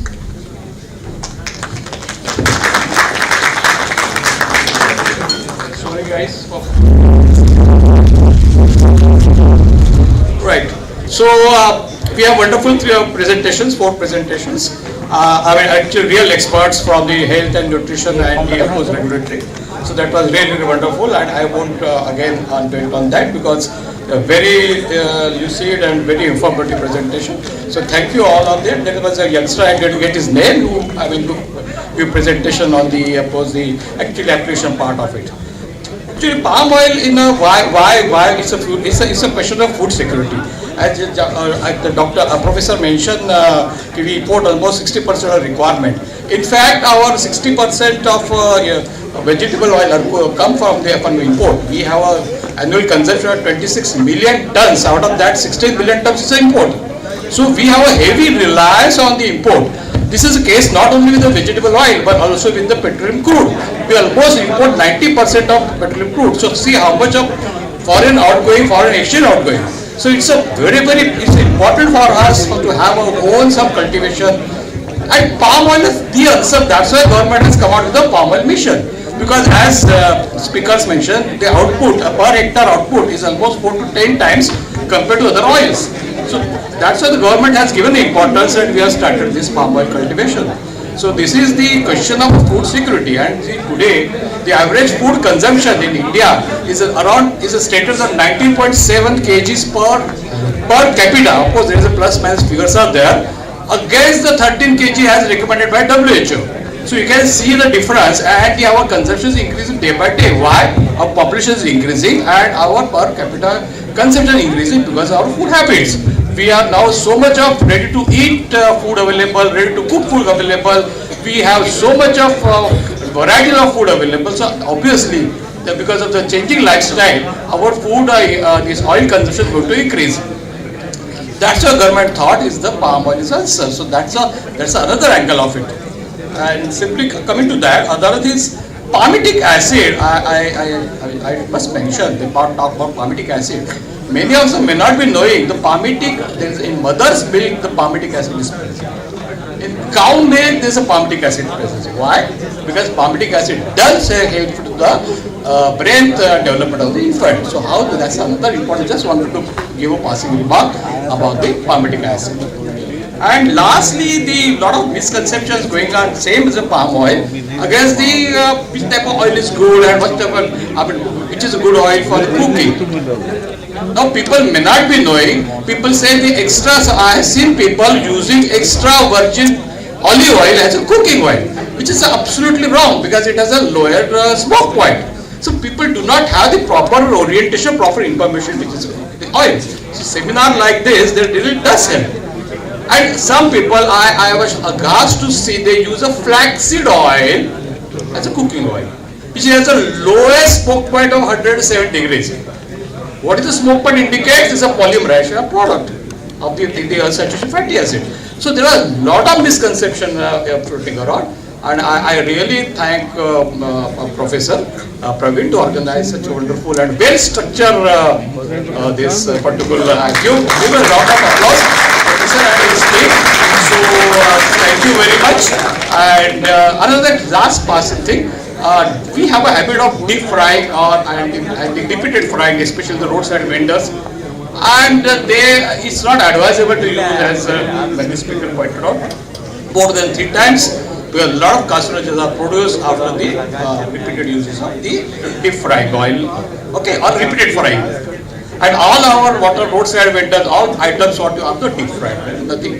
Very rarely you have a momos which are steamed, but everything is normally what you have is the deep frying oil. So just another thought as a technologist, we maybe there are this, of course we have asked Kolkata Institute to look into it. The experts are there.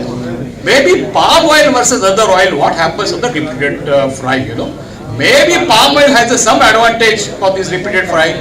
So this open to all these technologies here. So these are my few comments, and thank you everybody for the patience hearing. Thank you very much.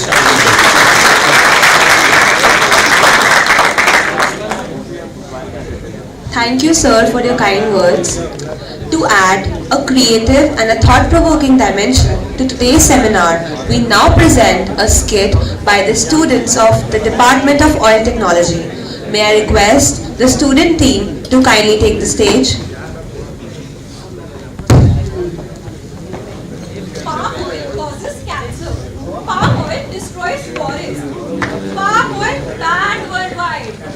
अरे भाई ये oil है चलता फिरता criminal record. भाई palm oil poison है। भाई मेरे जिम ट्रेनर ने भी बोला था। मेरे इंस्टाग्राम के डॉक्टर ने भी कंफर्म किया है। भाई आप इंस्टाग्राम पे तो ये भी कहते हैं कि बॉइल्ड वाटर में 7 पीने से लाइफ सॉर्टेड हो जाती है। अगर ये इतना ही खराब है तो लोग इसे यूज क्यों करते हैं? मैं करवा देता हूँ। अरे भाई चीप है, कंपनीज को प्रॉफिट चाहिए, हेल्थ नहीं। लेकिन फॉरेन कंट्रीज में भी तो यूज होता है। नहीं, वहाँ बैन है। और यहीं से शुरू होता है डाउट का सफर। Scene 2, classroom.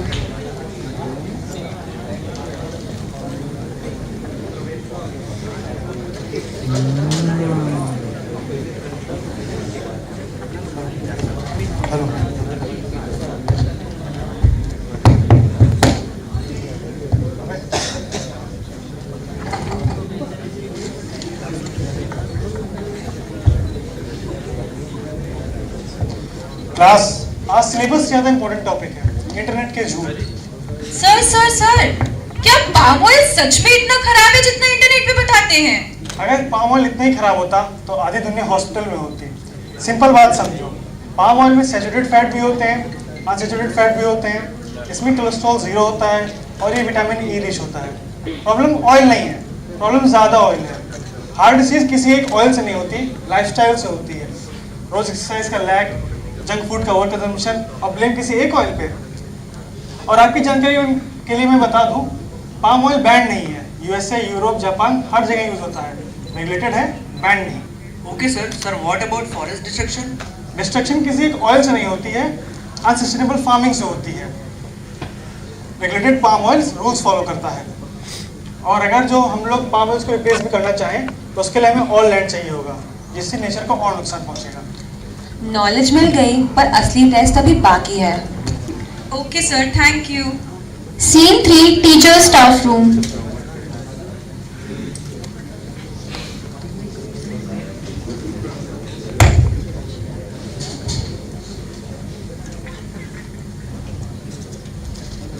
साहब सुना है आप पाम ऑयल पे रिसर्च कर रहे थे? हाँ सर, सही सुना है आपने।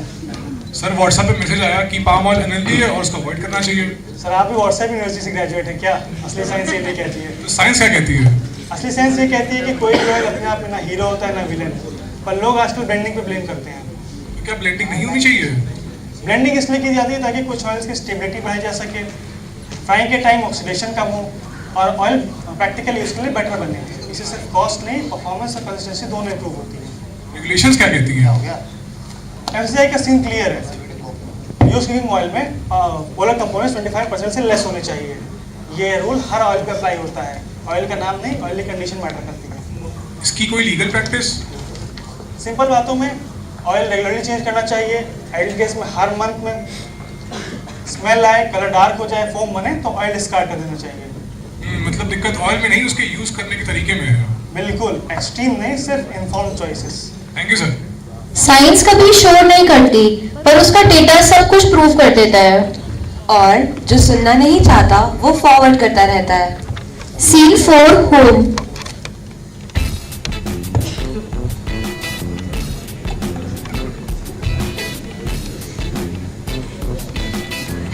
बेटा हॉस्टल जा रहा है ना? हाँ माँ, आता हूँ भी थोड़ी देर में। पाम ऑयल से बने चिप्स, बिस्किट्स, नूडल्स ये सब मत खाना। अरे माँ, आपको क्या लगता है पाम ऑयल में प्रॉब्लम है? सब बोलते हैं ना बेटा, इसलिए डर लगता है। माँ, हॉस्टल में ऑयल तो चेंज कर सकते हैं लेकिन क्वांटिटी कंट्रोल तो मुश्किल है ना। और पाम ऑयल हो या कोई और ऑयल, अगर जंक फूड ज्यादा खाएंगे तो वो तो नुकसान ही करेगा। तो फिर गलती कहाँ होती है? माँ, यहाँ गलती ऑयल में नहीं है, यहाँ गलती लोगों की मनगढ़ंत बातों में है, एक दूसरे से होते हुए सब में फैल जाती है। और आप वो तो जानते ही हो ना कि अगर कोई भी चीज जरूरत से ज्यादा इस्तेमाल करो तो वो नुकसान ही करती है। अच्छा बेटा, इसीलिए कहते हैं ना कि बैलेंस ज्यादा जरूरी होता है किसी भी चीज को बैन करने से। माँ का डर गलत नहीं होता, पर हर डर का सोल्यूशन बैन नहीं होता। Scene 5 market.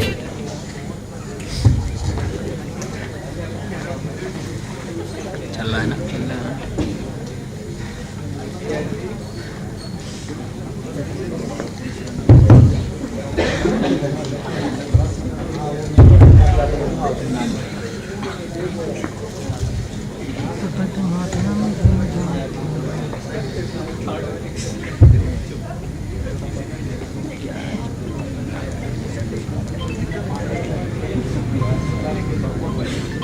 अंकल एक चिप्स देना। बेटा ये चिप्स ले लो। पर यही क्यों? बेटा ये पाम ऑयल फ्री है, ये बिल्कुल हेल्दी चिप्स है। पर ये तो महंगा है। हाँ माना प्राइस थोड़ा ज्यादा है पर क्वालिटी अच्छी है इसकी। नो पाम ऑयल तो लिखा है, पर इससे हेल्दी होने का क्या रिलेशन है? पाम ऑयल बुरा होता है ना, इसलिए बेटर ऑप्शन है।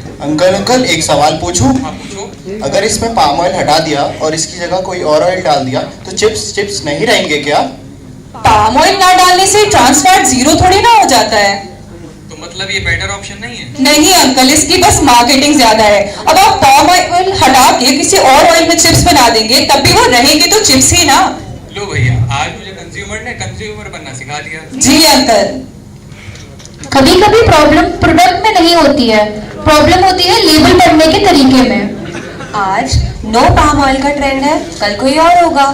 पर सच कभी ट्रेंड पर नहीं चलता, सच समझ पर चलता है। जरूरी नहीं है कि हर महंगा प्रोडक्ट बहुत अच्छा हो और हर सस्ता प्रोडक्ट डेंजरस हो। ऑयल इंपॉर्टेंट नहीं है, क्वांटिटी, बैलेंस और सोच जरूरी है। हेल्दी लाइफस्टाइल का मतलब है कम डर, कम ड्रामा और ज्यादा समझ। तो फिर स्क्रॉल कम, लेबल पढ़ो, सोचो और फिर सही चुनो। Thank you.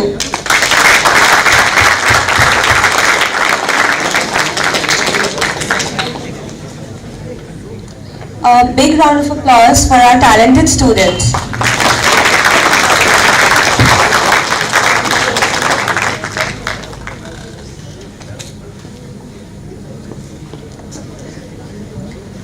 Now I invite Shri Sanjay Kumar Singh sir, organizing secretary, to propose the vote of thanks.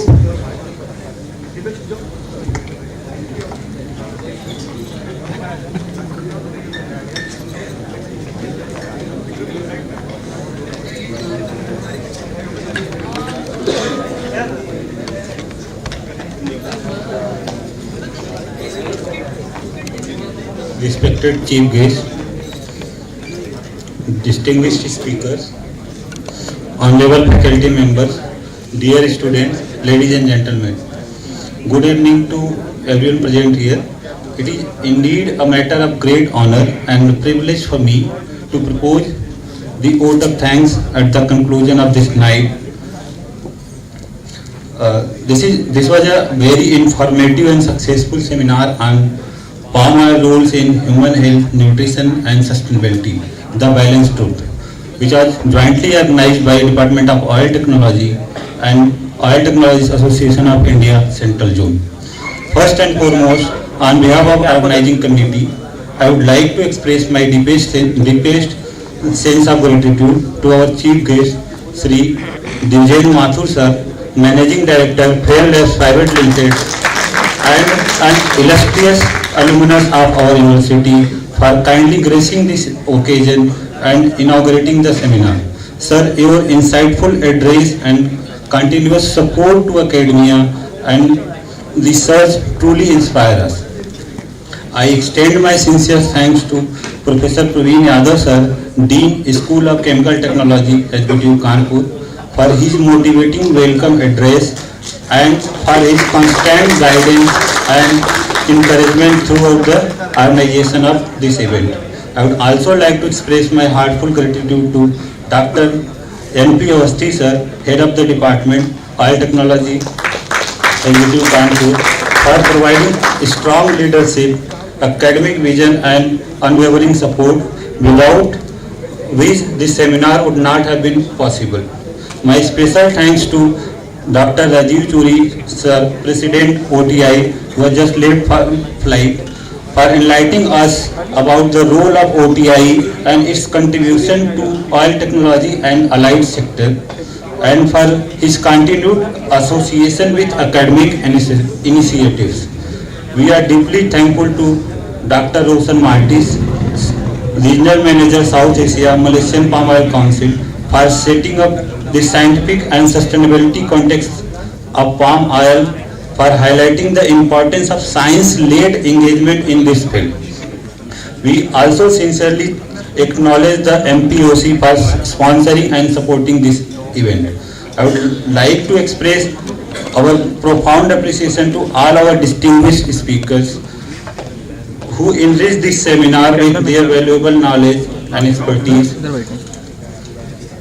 I would like to take a name here, Dr. Sanu Jacob, Director, National Food Laboratory, Chennai, Dr. Avdesh Kumar Sharma, Professor, LPS Institute of Cardiology, Dr. Sipra Bhardwaj, Chief Scientist, Food and Bioscience Lab, and Sri V. Ravi Kumar, General Manager R&D, NIF Private Limited. Your expert lecture and thought-provoking discussion have truly broadened our understanding and provided a balanced scientific perspective on palm oil. I also extend my sincere thanks to all the panelists for the engaging and meaningful panel discussion, which added immense value to the seminar. My appreciation also goes to the student for oil technology, student of the oil technology for their wonderful skit, which creatively conveyed important message and added a refreshing touch to this program. I would like to acknowledge the tireless efforts of the faculty member, organizing committee, volunteers and non-teaching staff whose dedication, coordination and hard work ensured the smooth conduction of the seminar. Last but not least, I thank all the participants, students and attendees for their active presence, enthusiastic participation and insightful interaction, which made this seminar truly successful. With this, I once again express my sincere gratitude to everyone who directly or indirectly contributed to success of this event. Thank you. Thank you all.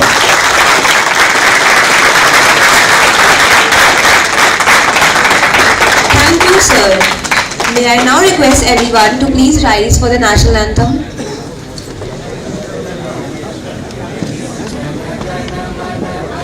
Bharat जय हे भारत भाग्य विधाता पंजाब सिंध गुजरात मराठा द्राविड उत्कल बंगा विंध्य हिमाचल यमुना गंगा उच्चल जलधि तरंगा तव शुभ नामे जागे तव शुभ आशीष मांगे गाहे तव जय गाथा जन गण मंगल दायक जय हे भारत भाग्य विधाता जय हे जय हे जय हे जय जय जय जय हे